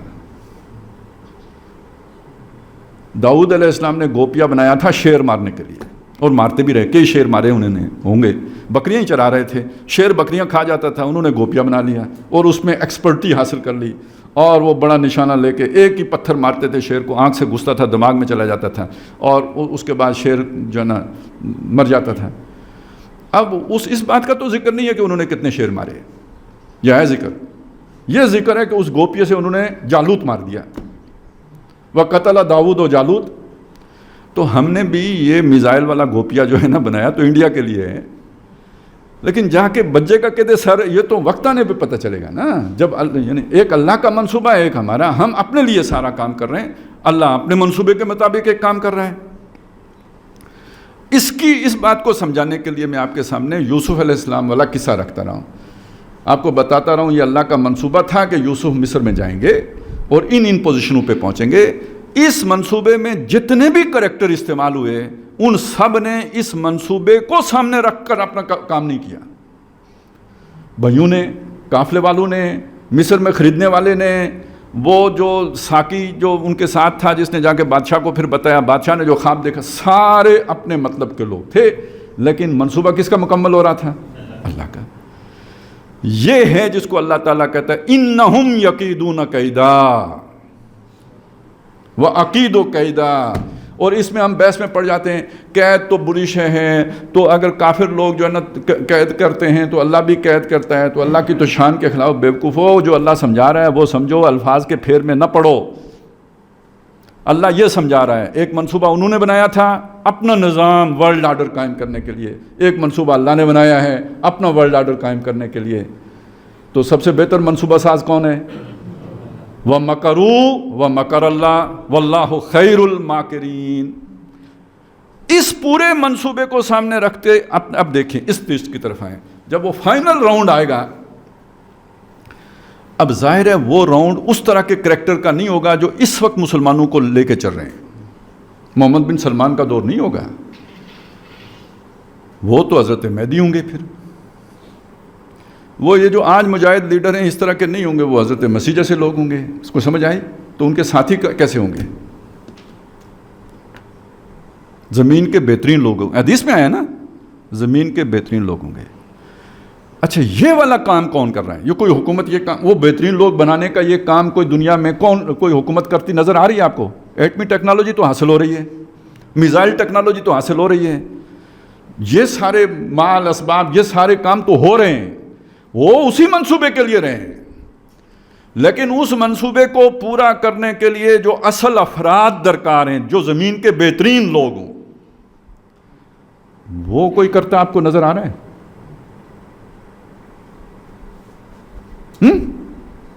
چپ ہو گئے؟ وہ آپ کے ذمہ ہے، اس کا ٹھیکہ ہم نے لیا ہوا ہے، اور اگر ہم وہ نہیں کرتے، خود وہ نہیں بنتے اور خود وہ نہیں کرتے، تو یہودیوں سے زیادہ برے لوگ زمین کی پشت کے اوپر ہم ہیں۔ جو نہ قوم کا کام کریں نہ گھر والوں کا کام کریں، اور جو اللہ کے جس کام کی بنیاد پر وہ کام نہ کریں وہ بھی نہ کریں۔ قومی کام پر آپ کیوں تنقید کر رہے ہیں کہ اصل کام یہ، اور جو اصل کام ہے وہ کرے نا، تو اس سے بڑا ہڈ حرام اس زمین کی پیٹھ کے اوپر کوئی اور نہیں ہو سکتا۔ اس سخت بات پہ معذرت خواہ ہوں، لیکن یہ سخت بات میں کہہ رہا ہوں، جان بوجھ کے کہہ رہا ہوں، اس لیے کہہ رہا ہوں کہ اب بھی نہ جاگے، اب بھی نہ اٹھے، اب بھی اس کام کے لیے ہمت نہ باندھی تو پھر کب کریں گے؟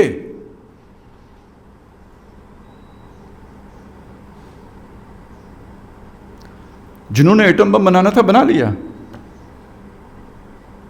جنہوں نے دفاع کا کام کرنا تھا کر لیا، ثابت کر دیا، پوری دنیا مودی کے پیچھے جا کے کھڑی ہو گئی، حملہ کرنے کی جرات نہیں کر سکا۔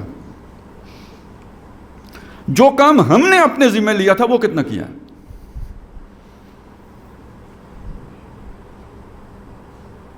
اب میری بات کی سمجھ آئی ہے؟ آپ اپنا کام کریں، اور یہ کام نہ ہو سکنے کا نتیجہ یہ ہے، اب یہ رفلی ہوگا، جو میں نے اب واپس آتا ہوں اس بات کی طرف کہ ایک آپ کا کام ہوتا ہے، وہ آپ اگر انجام دے لیں بہت اچھی بات ہے۔ خود سے آپ کو اللہ مولوی بنانا چاہتا تھا، مولوی بن جائیں، بڑا سوکھا کام ہو گیا۔ آپ نے کہا نہیں میں تو امریکہ جاؤں گا، مولوی نہیں بنوں گا، وہ بہت کان اکھاڑ کے مولوی بنائے گا آپ کو، کافی مطلب اس میں مشکلات پیش آئیں گی۔ اب آپ یہ سمجھ لیں یہ جو جنگیں شروع ہو رہی ہیں یہ چھانٹنے کے لیے شروع ہو رہی ہیں، یہ جو جنگیں شروع ہو رہی ہیں، اب مثال بڑی عجیب سی آئی ہے ذہن میں، لیکن سمجھانے کے لیے عرض کر دیتا ہوں۔ یہ وہ ہوتا ہے نا، یہ جو انسان کی تخلیق کا عمل ہے، تو وہ کیڑے سے جو ہوتے ہیں کروڑوں کی تعداد میں جو، تو ان میں سے کوئی کامیابی تو ایک آدھ کو ہی ملتی ہے۔ وہ جو نطفہ امشاج بنتا ہے وہ تو ایک ہی ہوتا ہے نا، باقی سارے ناکام ہو جاتے ہیں۔ تو یہ اتنے اللہ نے بنائے کیوں ہوتے ہیں؟ وہ باقی نہ ہو تو یہ دوڑ ہی نہ لگائے۔ یہ تو اصل میں اسٹرگل فار ایگزسٹنس ہے نا، یہ ایک ہی ہو ماٹھا، تو اس نے تو کچھ بھی نہیں کرنا، پھر یہ باقیوں کے ساتھ مقابلہ ہے جو اسے دوڑنے پہ مجبور کر رہا ہے۔ لیکن جب وہ کامیاب ہو جاتا ہے تو باقی ختم۔ اصل میں جنت بھی یہی ہے، سابقوا الی مغفرۃ من ربکم وجنۃ، وہ بھی یہی مطلب ہے، جیسے وہ ایک کامیاب ہوا باقی ناکام ہو گئے، اسی طرح جو جنت چلا گیا وہ کامیاب ہو گیا باقی ناکام ہو گئے۔ یہ جو مرحلہ درپیش ہے یہ بھی یہی ہے۔ آنے والے دور میں سروائیو وہ کرے گا جو اس آنے والے دور کے مطابق ہوگا، فٹسٹ ہوگا اس کے لیے۔ آنے والا دور اسلام کا دور ہے، اور یہ مختلف مراحل سے لَتَرْكَبُنَّ طَبَقًا عَنْ طَبَقٍ سے گزارتا ہوا اب اللہ وہاں پہ لے آیا ہے جہاں وہ حزب اللہ درکار ہے، اللہ والے درکار ہیں۔ تو اب بچیں گے کون؟ عبادی الصالحون، وہ بچیں گے، سروائیو وہ کریں گے۔ باقی اپنا اپنا کام کر چکے، ان کے مٹنے کا وقت آ گیا ہے۔ اس دور میں سب مٹ جائیں گے، ہاں باقی وہ رہ جائے گا جو قائم اپنی راہ پہ ہے اور پکا اپنی ہٹ کا ہے۔ تو اس وقت اصل میں اب ہمارا دور گویا شروع ہونے والا ہے، اور ہم اگر نکمے ہیں تو پھر ہم سے بڑا مجرم کوئی نہیں ہے۔ لیکن یہ کہ بہت سے کام والے لوگ مختلف اور جگہوں پہ بھی گھسے ہوئے ہیں۔ اب یہ ایک بہت بڑا یوں سمجھیے کہ چکی ہے جو چلنے والی ہے، پھینٹی ہے جو لگنے والی ہے، یا یوں کہہ لیں کہ جو بھی ایک آزمائش کا عمل ہے جو شروع ہونے والا ہے، جس کے نتیجے میں اللہ تعالیٰ مختلف لوگوں کو چھانٹ کر مختلف ممالک سے وہ امت بنائیں گے جیسے محمد رسول اللہ صلی اللہ علیہ وسلم نے بنائی تھی۔ اور یہ جو سارے وسائل ہیں مسلمانوں کے، ان وسائل کی بنیاد پر وہ غالب آئیں گے، وہ فاتح ہوں گے، اور یہ باقی سارا جو ہے نا کچرا ثابت ہوگا۔ یا ان میں اگر کوئی نیکی ہوگی تو یہ جو بھی ظلم سہیں گے، مظلومانہ مارے جائیں گے، تو اس کے بدلے میں انہیں جنت، دنیا تو گئی، دنیا نہیں ملے گی، آخرت میں انہیں جنت مل جائے گی۔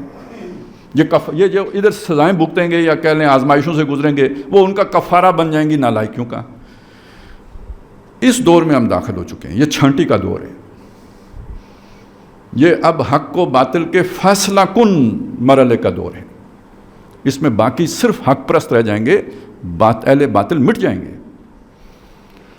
یہ مٹنے اور بچنے کا دور آ گیا ہے. یہ اب وہ دور نہیں ہے کہ جس میں کو ایگزسٹنس تھی. اور جعل حق و زحق الباطل، اس دور کی دہلیز پہ ہم آ چکے ہوئے ہیں. یہ ساری جنگیں اسی چھانٹی کے لیے ہو رہی ہیں اور یہ ہونی ہے. اس کا مطلب کیا ہے؟ یہ جو جنگ ہمارے سر پر ہے آج ٹل بھی گئی تو مستقلاً نہیں ٹلے گی. یہ ہونی ہی ہے، یہ ختم نہیں کی جا سکتی. یہ وہ تقدیر ہے جو ٹالی نہیں جا سکتی، یہ ہونی ہی ہے. لیکن اس کے ہونے کے نتیجے میں ہم نہیں ختم ہوں گے. ہاں، گند ختم ہوگا، ہمارے اندر جو گند ہے وہ ختم ہوگا. اس کو میں نے آپ کو بہت شروع میں بتایا تھا کہ میں یہ محسوس کر رہا ہوں. بہت آپ کو پتہ ہے کہ دنیا بدل رہی ہے. میں نے یہ بات کہی آج سے 4-5 سال پہلے سے میں کہہ رہا ہوں کہ دنیا بدل رہی ہے. پھر ایک موقع پہ میں نے آپ سے کہا کہ بھئی یہ بھی بات ہے کہ مجھے اب لگتا ہے کہ ایک خاموش یو ٹرن پاکستان نے بھی لے لیا ہے. جیسے ایک اعلانیہ یو ٹرن لیا تھا پرویز مشرف نے، پھر میں نے آپ کو بتایا کہ مجھے لگتا ہے کہ اب ہم ایک اور یو ٹرن لے چکے ہوئے، اور وہ یو ٹرن اب بہت نمایاں ہو گیا ہے. اعلان نہیں کیا ہم نے کشمیر کے مسئلے پہ، ہم سابقہ موقف پہ واپس جا چکے ہوئے ہیں. اور ابھی 2 قومی نظریے کی بات بھی بہت ہائی لیول پہ جو ہوئی ہے، ٹھیک ہے، یہ ترک کر چکے تھے ہم. پچھلے 25 سالوں میں آپ 2 قومی نظریے کی بات کسی جو ہمارا جو کوئی آفیشل ہے اس کی زبان سے آپ نے نہیں سنی ہوگی. وزارت خارجہ کے لیول کے آفیشل سے بھی نہیں سنی ہوگی. چیف آف آرمی سٹاف کی زبان سے سننا بہت بڑی بات ہے. ایک جگہ پہ میں نے اسے یہ کہا تھا کہ یہ جو آنے والا دور ہے نا، یہ ویسا دور ہوگا جیسا ضیاء الحق صاحب کا دور تھا. اب بہت سے سیکولر لبرل تجزیہ نگار بھی یہ کہنا شروع ہو گئے ہیں کہ یہ ضیاء الحق کے جدید آ گیا ہے.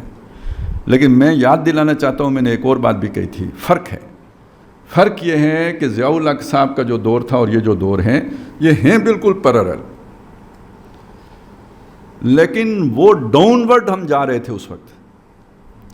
ایوب خان کا دور بڑا ہمارے عروج کا دور ہے، لیکن اس کے بعد یحییٰ خان، پھر بھٹو صاحب کا دور بھی ایک بہتر دور ہے، لیکن ایوب خان سے کمتر ہے، ملک ٹوٹ چکا تھا. پھر ضیاء الحق صاحب آئے تو ضیاء الحق صاحب کے دور میں ایک طرف ہم نے وہ ایٹمی جو ہے نا وہ اس میں بڑی وہ کیا، لیکن دوسری طرف یہ ایکسٹریمزم آیا. وہ آپ کو نہیں پتہ، یہ ساری جو منشیات کا معاملہ شروع ہوا یہ بھی اسی دور میں شروع ہوا. یہ بے حیائی کے یہ جو سارے کھاتے کھلے یہ بھی اسی دور میں کھلے. وہ پہلے کسی ایک شے وہ گلی میں محدود ہوتا تھا، انہوں نے ادھر پابندی لگائی، وہ گلی گلی محلے محلے پھیل گیا وغیرہ وغیرہ، وہ علیحدہ تفصیلات ہیں. پھر آگے چل سو چل، اور پھر باٹم ہے جو ہم پہنچے پرویز مشرف کے دور میں، اور یہ وہی پھر سلسلہ اور گہرائی میں جاتا گیا، باجوہ صاحب تک پہنچے. وہاں سے جو ایک نیا دور شروع ہوا، وہی میں کہتا ہوں یہ ہمارا وہ کولیکٹیو لاشعور ہے نا جس نے ریئیکٹ کیا. یہ کوئی ہمارے دباؤ، مولویوں کے دباؤ کی وجہ سے یا دین پرستوں کے دباؤ کی وجہ سے، وہ سارے لیٹ چکے ہوئے تھے، لیٹ گئے ہوئے تھے. لیکن وہ جو اجتماعی لاشعور ہے نا اس نے ریئیکٹ کیا ہے، جس کے بعد یہ سارا معاملہ الٹا. اب جو کچھ بھی، اور ویسے اس کے پیچھے وہ علیم اور حکیم کا منصوبہ ہے، لے کے جانا تھا، وہ حالات وہ بنانے تھے کہ آنکھ کھولنی تھی، کھل گئی. تو اب میں یہ سمجھتا ہوں کہ یہ ڈاؤن ورڈ جو ہے نا وہ سفر نہیں ہے بلکہ اپ ورڈ ہے. برابر آ گئے ہیں ضیاء الحق کے دور کے، وہ اس کو برابر کر رہے ہیں، ٹھیک کر رہے ہیں. لیکن جس چیز کو نہیں سمجھ رہے وہ یہ ہے کہ اس کے بعد آنے والا دور اس سے بہتر ہوگا، اس سے اچھا ہوگا. لیکن یہ اچھا دور آنے کے لیے آزمائش سے گزرنا پڑے گا، تکلیفوں سے گزرنا پڑے گا. کیوں؟ بائی چوائس نہیں ہے، ہم نے اس کو اختیار نہیں کیا ہے. اور وہ قدرت ہمارے اوپر تھوپے گی تو مشکلات سے گزارے گی، اس کے بغیر تو نہیں ہوگا. ہم تو امریکہ جانا چاہتے تھے، قدرت ہمیں چائنا کی گود میں بٹھانا چاہتی ہے، تو پھر یہ کہ اگر وہاں کمفرٹیبل ہوں گے تو وہاں سے بھی نکالے گی، کیونکہ وہ اصل میں تو منصوبہ چائنا بھی ہمارے مطلب کا تو نہیں ہے. تو اس حوالے سے ان چیزوں کو یوں دیکھنے کی ضرورت ہے. میں نے کہا چلیں اپنا اجتماع ہے تو وہ جس طرح باتیں ہم باہر کرتے ہیں یہ باتیں ساری وہاں کرنے کی نہیں، تو آپ کے سامنے وہ بیک گراؤنڈ رکھ رہے ہیں، وہ جس طرح ہمارا ذہن بنتا ہے وہ آپ کے سامنے پیش کر دیں کہ سوچنے کا ایک انداز یہ ہے. جب آپ اس طرح سوچیں گے، اسے کہتے ہیں نا اللہ تعالیٰ سے حسن ظن رکھنا، اللہ ہمارے لیے بھلا کرے گا. تو یہ کہنے کی ضرورت کیوں پیش آتی ہے کہ ظاہر میں خرابیاں ہوتی ہیں، تو آپ ان خرابیوں کی وجہ سے یہ نہ سمجھ بیٹھیں کہ اللہ تعالیٰ ہم سے جو ہے نا وہ ناراض ہو گیا ہے. حسن ظن رکھنے کا مطلب ہے یہ جو شے جسے میں شر سمجھ رہا ہوں اس میں اللہ نے میرے لیے کوئی خیر رکھا ہوگا، کوئی بہتری رکھی ہوگی. تو بس میری تو گفتگو اتنی ہی تھی. اب آپ نے اگر کوئی پوچھنا ہو تو میں حاضر ہوں.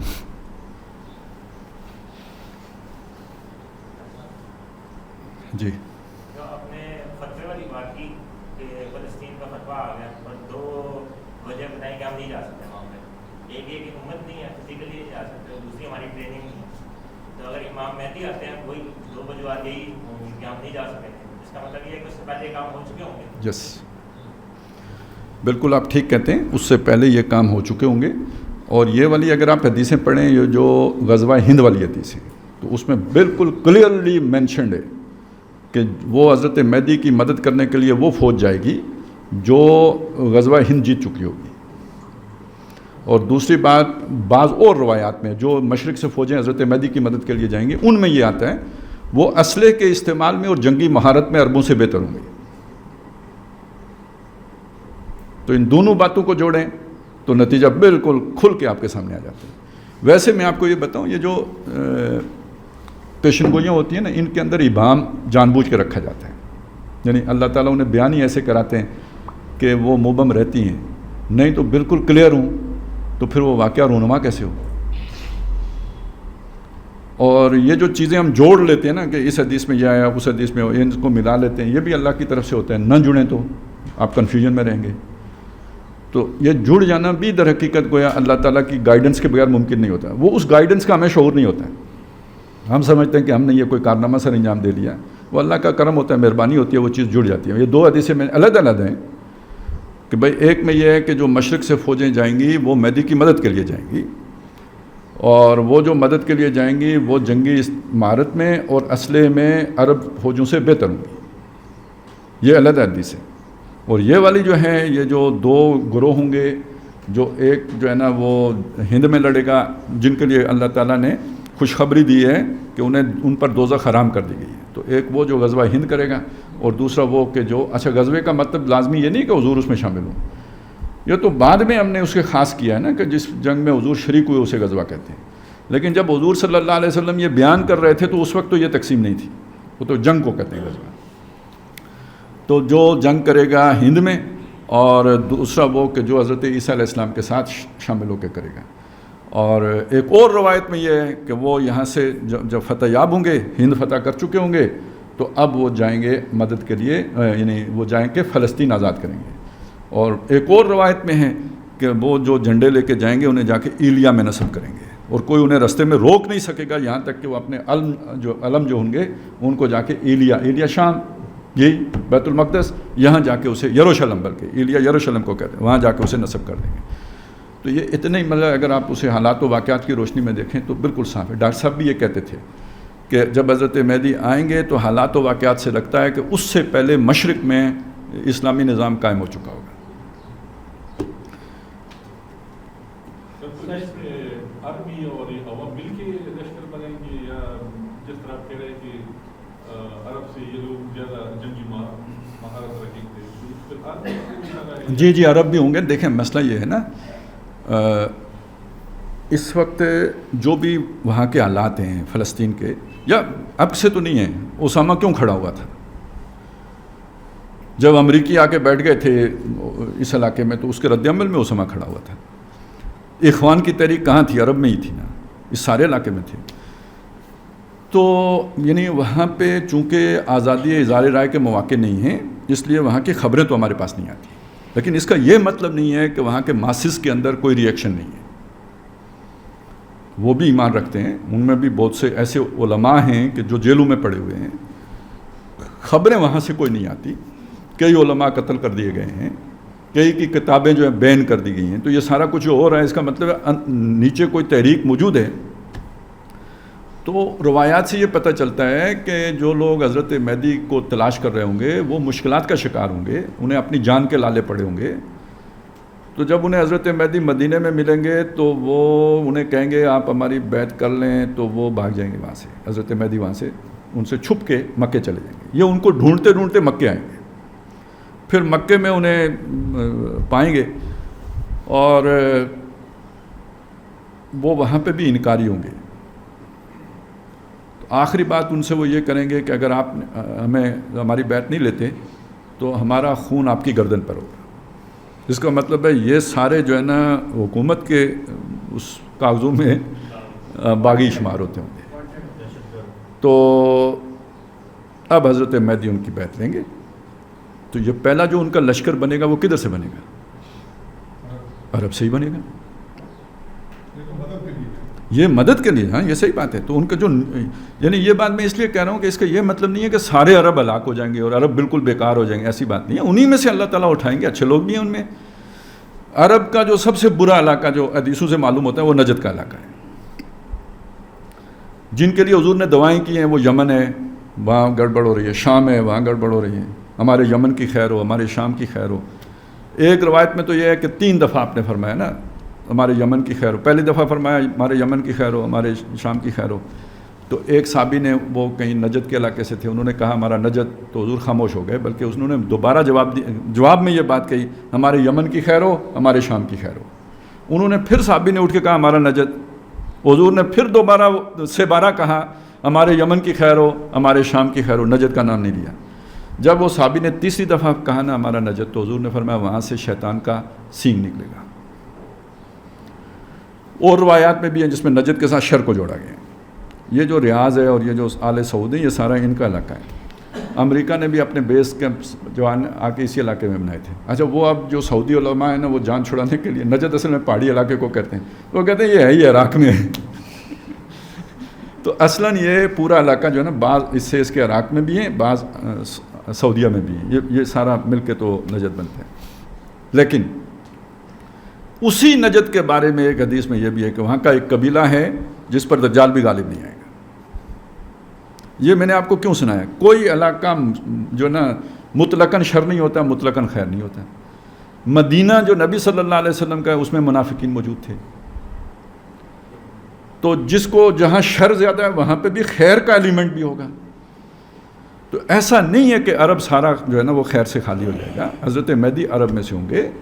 ان کا جو ابتدائی یہ جو کہتے ہیں نا افغانستان سے ہوں گے, یہ سب بکواس ہے. یہ بالکل مطلب یا غلط فہمی ہے یا بکواس ہے, یا وہ اپنا چورن بیچنے کی کوشش ہے کہ آؤ ہمارے ساتھ شامل ہو جاؤ. ایسا کچھ بھی نہیں ہے. وہ وہیں سے نکلیں گے, وہیں ان کی پہلی بیعت ہوگی. کسی ادھر کے لشکر میں نہیں جائیں گے.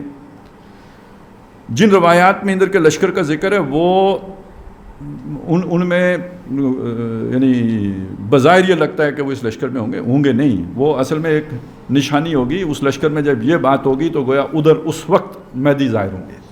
خیر وہ ایک علیحدہ موضوع ہے. تو میں آپ کو یہ بتا رہا تھا کہ نجد سے بھی اگر ایک گروہ ایسا خیر کا نکلے گا کہ جس پر دجال بھی غالب نہیں آ سکتا, تو اب آپ سمجھ سکتے ہیں کہ باقی عرب کی پوزیشن کیا ہے. لیکن یہ سب مل کے بھی نا, آپ کو معلوم ہے ان کی جو بھی جنگی صلاحیت ہے اور ان کے ہتھیاروں کی جو پوزیشن ہے, اس کے مقابلے میں اس وقت جو ہماری پوزیشن ہے وہ آپ کے سامنے ہے.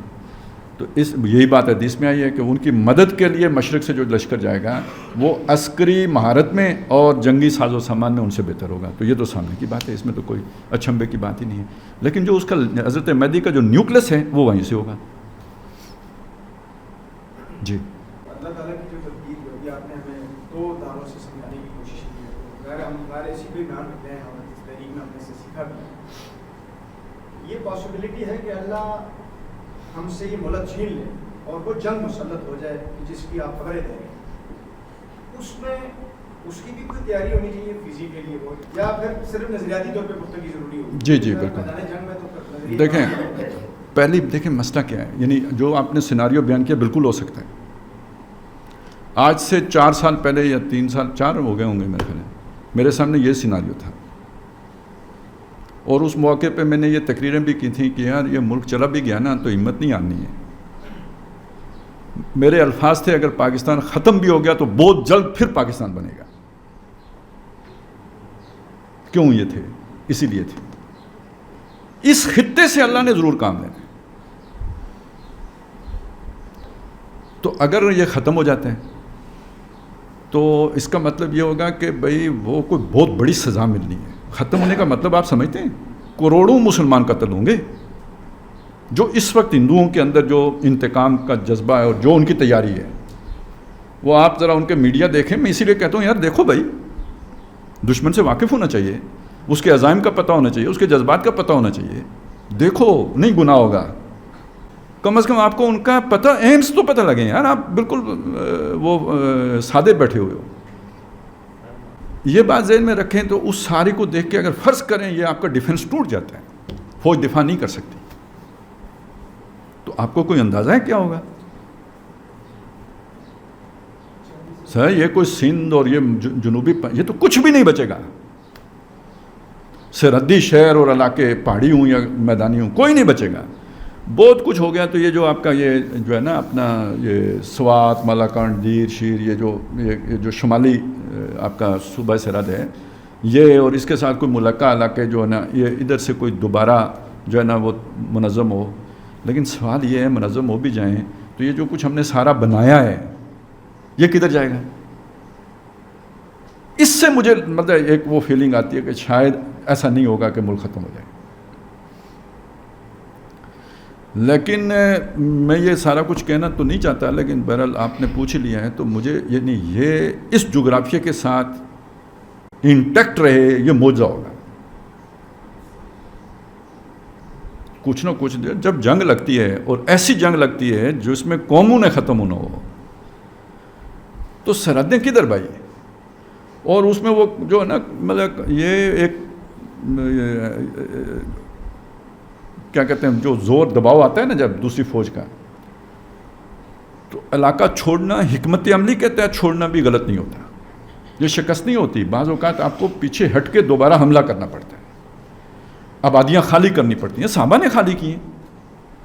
آپ وہ واقعہ سناتے ہیں کہ جی وہ خراج لیا ہوا تھا تو واپس کر دیا، شہر خالی کیا. کیوں؟ خراج لیا تھا دفاع کرنے کے لیے، دفاع نہیں کر سکتے، دباؤ ایسا آ گیا ہے کہ چھوڑنا پڑنا، تو لوگوں کو خراج واپس دے کے تو شہر چھوڑے نا. تو صحابہ کو بھی چھوڑنے پڑیں گے. جو ایک جنگی جب زور آتا ہے یا تو آپ مریں یا جسے کہتے ہیں ایک جسے ڈسپلنڈ ریٹریٹ، آپ پسپائی اختیار کر لیں پلٹ کر حملہ کرنے کے لیے. تو اتنا جنگی میدان درکار ہوتا ہے. تو ہم تو ہیں ہی کم پتلے سے، تو فرض کریں ایسے کسی دباؤ میں جنگی حکمت عملی کے تحت اگر خالی کرنا پڑے تو ہو سکتا کرنا پڑ جائے. فرض کریں ایسا دباؤ آ جائے آپ لاہور کا دفاع نہ کر سکیں تو کیا اسلام آباد بھی دے دیں گے ڈھاکہ کی طرح ہتھیار پھینک کے آ جائیں گے؟ ایک آپشن یہ. دوسرا یہ ہے کہ ڈسپلنری آپ ریٹریٹ کریں، جاتا ہے تو جائے. اس صورت میں اگر ہمارا یہ جو ہے نا فوج انٹیکٹ رہتی ہے یا کچھ، تو یہ ایک قدرتی دفاعی لائن ہے. یہ جو خطہ پوٹفار ہے یہ اسلام آباد ایک قلعے کی مانند ہے.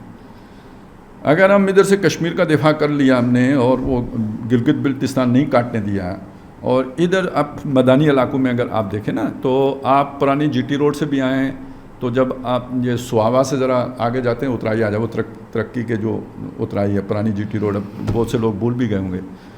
ادھر سے آپ جائیں تو سالٹ رینج ہے موٹر وے سے، میاں والی سے بھی جائیں. یہ ایک قدرتی کلا نما علاقہ ہے یہ سارا. اسے فتح کرنا اتنا آسان نہیں ہے اگر آپ کا ڈیفنس کسی بھی درجے میں موجود ہو. اس کے ساتھ پورا کے پی کے بھی آ جائے گا. تو یہ سارا ملا کے تو ہو سکتا ہے کسی وقت آپ یہاں سے دوبارہ جو ہے نا وہ فتح کرنا شروع کریں، یعنی پہلے سکڑ کے یہاں پہ آ جائیں اور پھر یہاں سے آپ نئی حکمت عملی کے تحت آگے بڑھیں. لیکن جنگوں میں یہ سب ہوتا ہے. وہ جو میں نے کہا نا چھانٹی، تو آپ ذرا سوچیں کہ یہ جنگی آلات ابھی تھوڑے سے بنے تھے تو ہندوستان میں سے سرمایہ نکلنا شروع ہو گیا. ہمارے والوں ہمیں تو ان کی خبریں مل رہی ہیں، ہماری اپنی خبریں تو نہیں ملیں گی. اور یہاں سے بھی کتنے سیانے لوگ جو ہے نا وہ نکل چکے ہوں گے یہ نہیں ہمیں پتہ. باقی جو سیانے ہیں انہوں نے کاغذات بنانے شروع کر دیے ہوں گے، اور مزید جو سیانے ہیں وہ ان کو بھی بتا دیتا ہوں یہ ہونا ہے تو ابھی جس نے جانا ہے تو جائے. لیکن آپ سوچیں جب یہ حالات بن گئے، واقعی بن گئے، تو جو نہیں سیانے وہ بھی بھاگیں گے. پیچھے کون رہ جائے گا؟ جو بالکل بیوقوف ہیں بالکل بے وقوف ہے وہ پیچھے رہ جائے گا. یعنی وہی جو مومن ہوں گے. وہ ہم تو جیتے ہیں کہ دنیا میں تیرا نام رہے، کہیں ممکن ہے کہ ساقی نہ رہے جام رہے. یہ چھانٹی یوں ہی ہوتی ہے نا. جبریل علیہ السلام نے آ کے ادھر کھڑے ہو کے مری سے اعلان نہیں کرنا فلانا ابن فلانا مومن اور فلانا ابن فلانا منافق امریکہ چلا جائے. ایسا تو نہیں ہوگا. ایسے حالات بنیں گے کہ جس کے بعد جو ہے نا وہ جس نے بھاگنا ہے وہ بھاگ جائے گا اور جس نے ڈٹنا ہے وہ ڈٹ جائے گا. یہی وہ لوگ ہوں گے جو اللہ والے ہوں گے. یہ مدینے میں بھی ہوگا. وہاں بھی آتا ہے کہ وہ جو 3 دھماکے ہوں گے اور منافقین سارے منافقین مدینہ چھوڑ کے بھاگ جائیں گے. یہ پاکستان میں کیوں نہیں ہوگا؟ ابھی تو ہم میمز بنا رہے ہیں، مذاق اڑا رہے ہیں، جگتیں کر رہے ہیں، لیکن یہ جنگ بڑی خبیث چیز ہوتی ہے. جب لگتی ہے نا تو یہ صحابہ کرام کے بارے میں کہا گیا نا کہ دل آ کے گلے میں دھڑکنے لگے، ٹھیک ہے، وزاغت الابصار، آنکھیں ٹیڑھی ہو گئیں، دل گلے میں دھڑکنے لگے، وزلزلوا زلزالا شدیدا، ہلا مارے گئے، بہت زور کا ہلا مارنا۔ اسی سے تو پھر پتہ لگتا ہے کہ سچے کون ہیں اور جھوٹے کون ہیں۔ جی اب سوال ابھی ذہن میں آیا آپ کی بات سے کہ اگر لشکر یہاں سے فتح یاب ہوگا اور وہ جائے گا غرب کی طرف، جدید جو جنگ ہے وہ پوری سائنس ہے، تو اگر اس کا مطلب یہ ہے کوئی عسکری بیک گراؤنڈ کے لوگ ہی وہاں جائیں گے، بالکل احیائی تحقیقوں کے میرے آپ جیسے لوگ، ہمارا کیا رول ہوگا اس جی وقت؟ یہ چھانٹی میں ہم کام سر دیکھیں، ایک رول یہ جو ابھی بھی ہم ادا کر رہے ہیں، یہ آنے والے دور کی یہ پریڈکشن ہمارے علاوہ کون کر سکتے ہیں؟ اور آپ دیکھیں کہ پچھلے 8-10 سالوں میں ہماری کون سا اندازہ ہے جو غلط ثابت ہوا ہو؟ کیوں؟ یہ اس وجہ سے تو جیسے وہ اپنے ہتھیار بناتے ہیں پریسائز جو ہے نا وہ ایکوریسی والے، تو ہمارے پاس بھی تو ایک ہتھیار ہے نا جو بہت ہی، تو ہم اپنا کام کریں، ان کے کام میں ہم نے کیا، انہیں ہم نے بتانا ہے تیر کیسے بنانا ہے، وہ بنا لیں گے۔ تو یہ جو ایک نظریاتی گائیڈنس ہے نا، یہ پہلا ہمارا کام ہے۔ جب لوگ ہمت ہار رہے ہوں اس وقت ہمت بندھانا ہمارا کام ہے، اور یہ چھوٹا کام نہیں ہے۔ یہ آپ کو ایک بات آپ کے سامنے رکھوں، یہ جو گڑبڑ ہے نا ساری اس علاقے میں، فاٹا کے علاقے میں،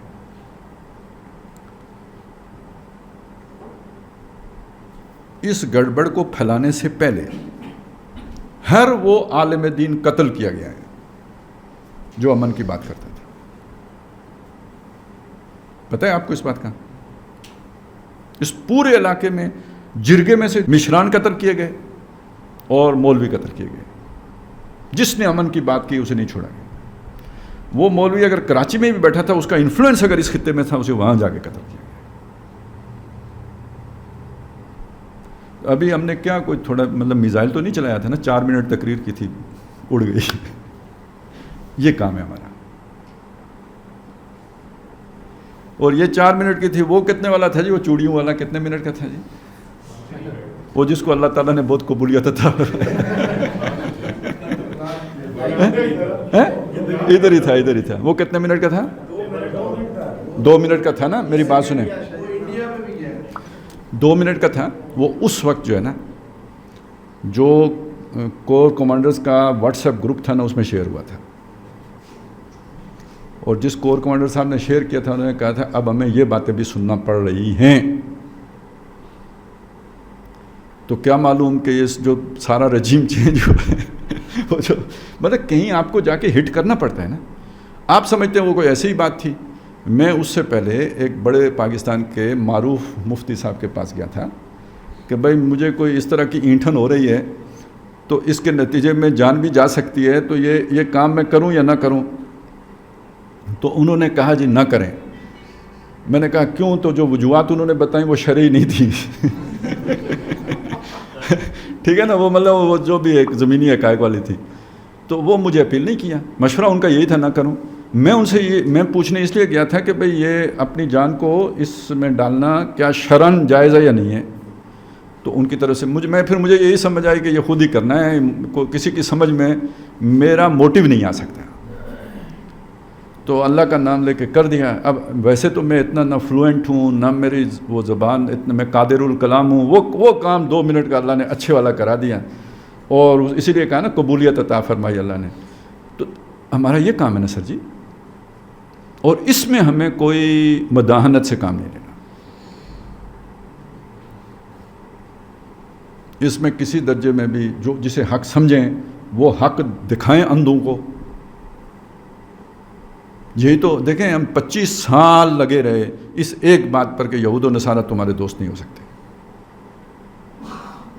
میں آپ کو بتاؤں، یہ جب یہ 9/11 ہوا تو گاؤں میں ایک مسجد تھی، وہاں میں جمعہ پڑھاتا تھا، تو روز ہی میں نے وہ یہ اس طرح کی کوئی نہ کوئی آیتیں پڑھ جمعے کو سنا دینی۔ تو وہ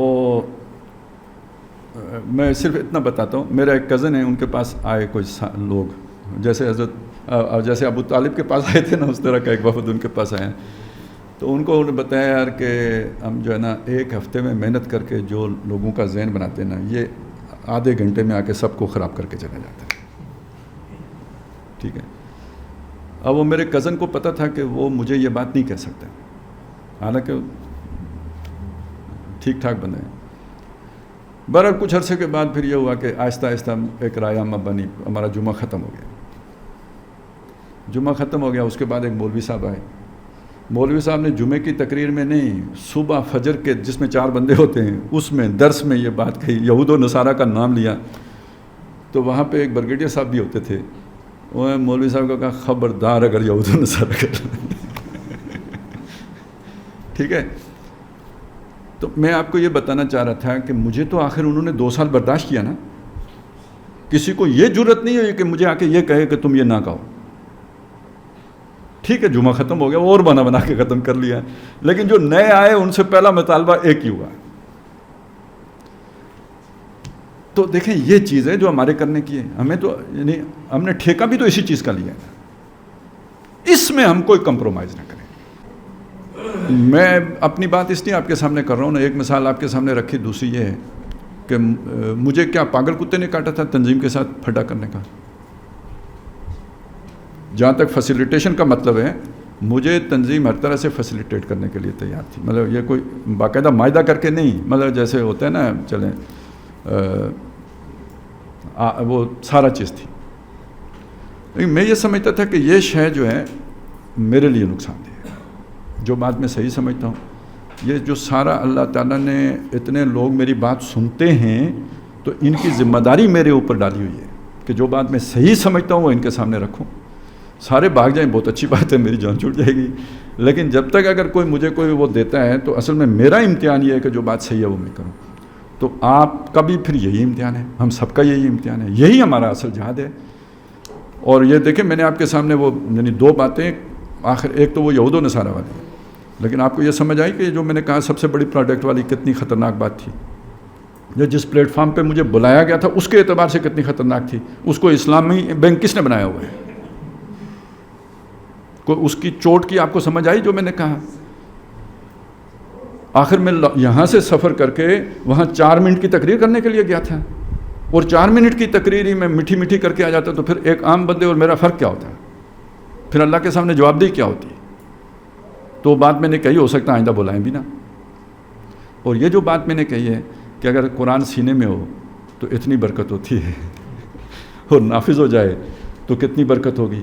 اور یہ اتنی ہی نہیں کہ یہ ساتھ میں نے یہ کہا کہ میں نہ اسرائیل سے ڈرتا ہوں نہ ہندوؤں سے ڈرتا ہوں. مجھے اللہ سے ڈر ہے کہ یہ جو ہم نے اللہ سے جنگ چھیڑ رکھی ہے اس کے نتیجے میں ہماری ٹھکائی نہ ہو جائے. تو اس بات کی ضرب کا آپ کو کوئی اندازہ ہے؟ اس سے ملتی جلتی باتیں میں نے یہاں کی، اس وقت بھی میں نے کہا تھا انڈیا آئے گا، ابھی وہاں اور کسی بندے نے انڈیا کی بات نہیں کی تھی، اور ساتھ یہ سود والی بات نہیں جوڑی تھی. لاہور سے ایک میجر صاحب ہیں، انہوں نے مجھے وہ ملے لاہور جب، تو انہوں نے مجھے یہ بات کہی کہ جنہوں نے کانفرنس کروائی تھی آپ انہی کے خلاف سارا انہی کے کیے کرائے پہ پانی پھیر کے آ گئے. تو مسئلہ یہ ہے کہ ہم نے پراپر گائیڈنس دینا، یہی ہم نے ٹھیکہ لیا ہے، یہی شعبہ ہم نے قبول کیا ہے، اسی کی اللہ نے ہمیں سمجھ دی ہے. تو جو جس کا کام اس کو ساجے تو ہمارا یہ کام ہے ہم یہ کریں. اس وقت بھی آپ سوچیں نا، یعنی جب حضرت مہدی کی طرف لوگ جائیں گے تو اگر ہمت ہو، طاقت ہو، جس کے اندر صلاحیت ہو تو وہ جائے. اب میں جاؤں تو مجھے تو اب ایک خدمتگار بھی چاہیے، اگر تو میں ایک اور مجاہد کو کھا جاؤں گا نا، تو پیچھے بھی تو کوئی سنبھالنے والے ہوتے ہیں نا، کوئی عورتوں پر بھی ڈیوٹی دینے والا کوئی ہوتا ہے یا نہیں ہوتا ہے. تو ایک آرگنائزڈ کام ہوتا ہے، ڈسپلن کام ہوتا ہے. لیکن اگر حکومت وقت یہ سمجھے کہ آپ بھی چلیں تو چلنا پڑے گا، اور وہ کوئی یہاں پہ ذمہ داری دے دے تو وہ ادا کرنی پڑے گی. تو اس لیے ہر ایک کا کوئی نہ کوئی کام ہوگا اجتماعیت کے اندر. وہ ظاہر ہے اس وقت وہ قومی سطح کا کام ہوگا، تو جو ذمہ داری سونپی جائے وہ آپ ادا کریں گے.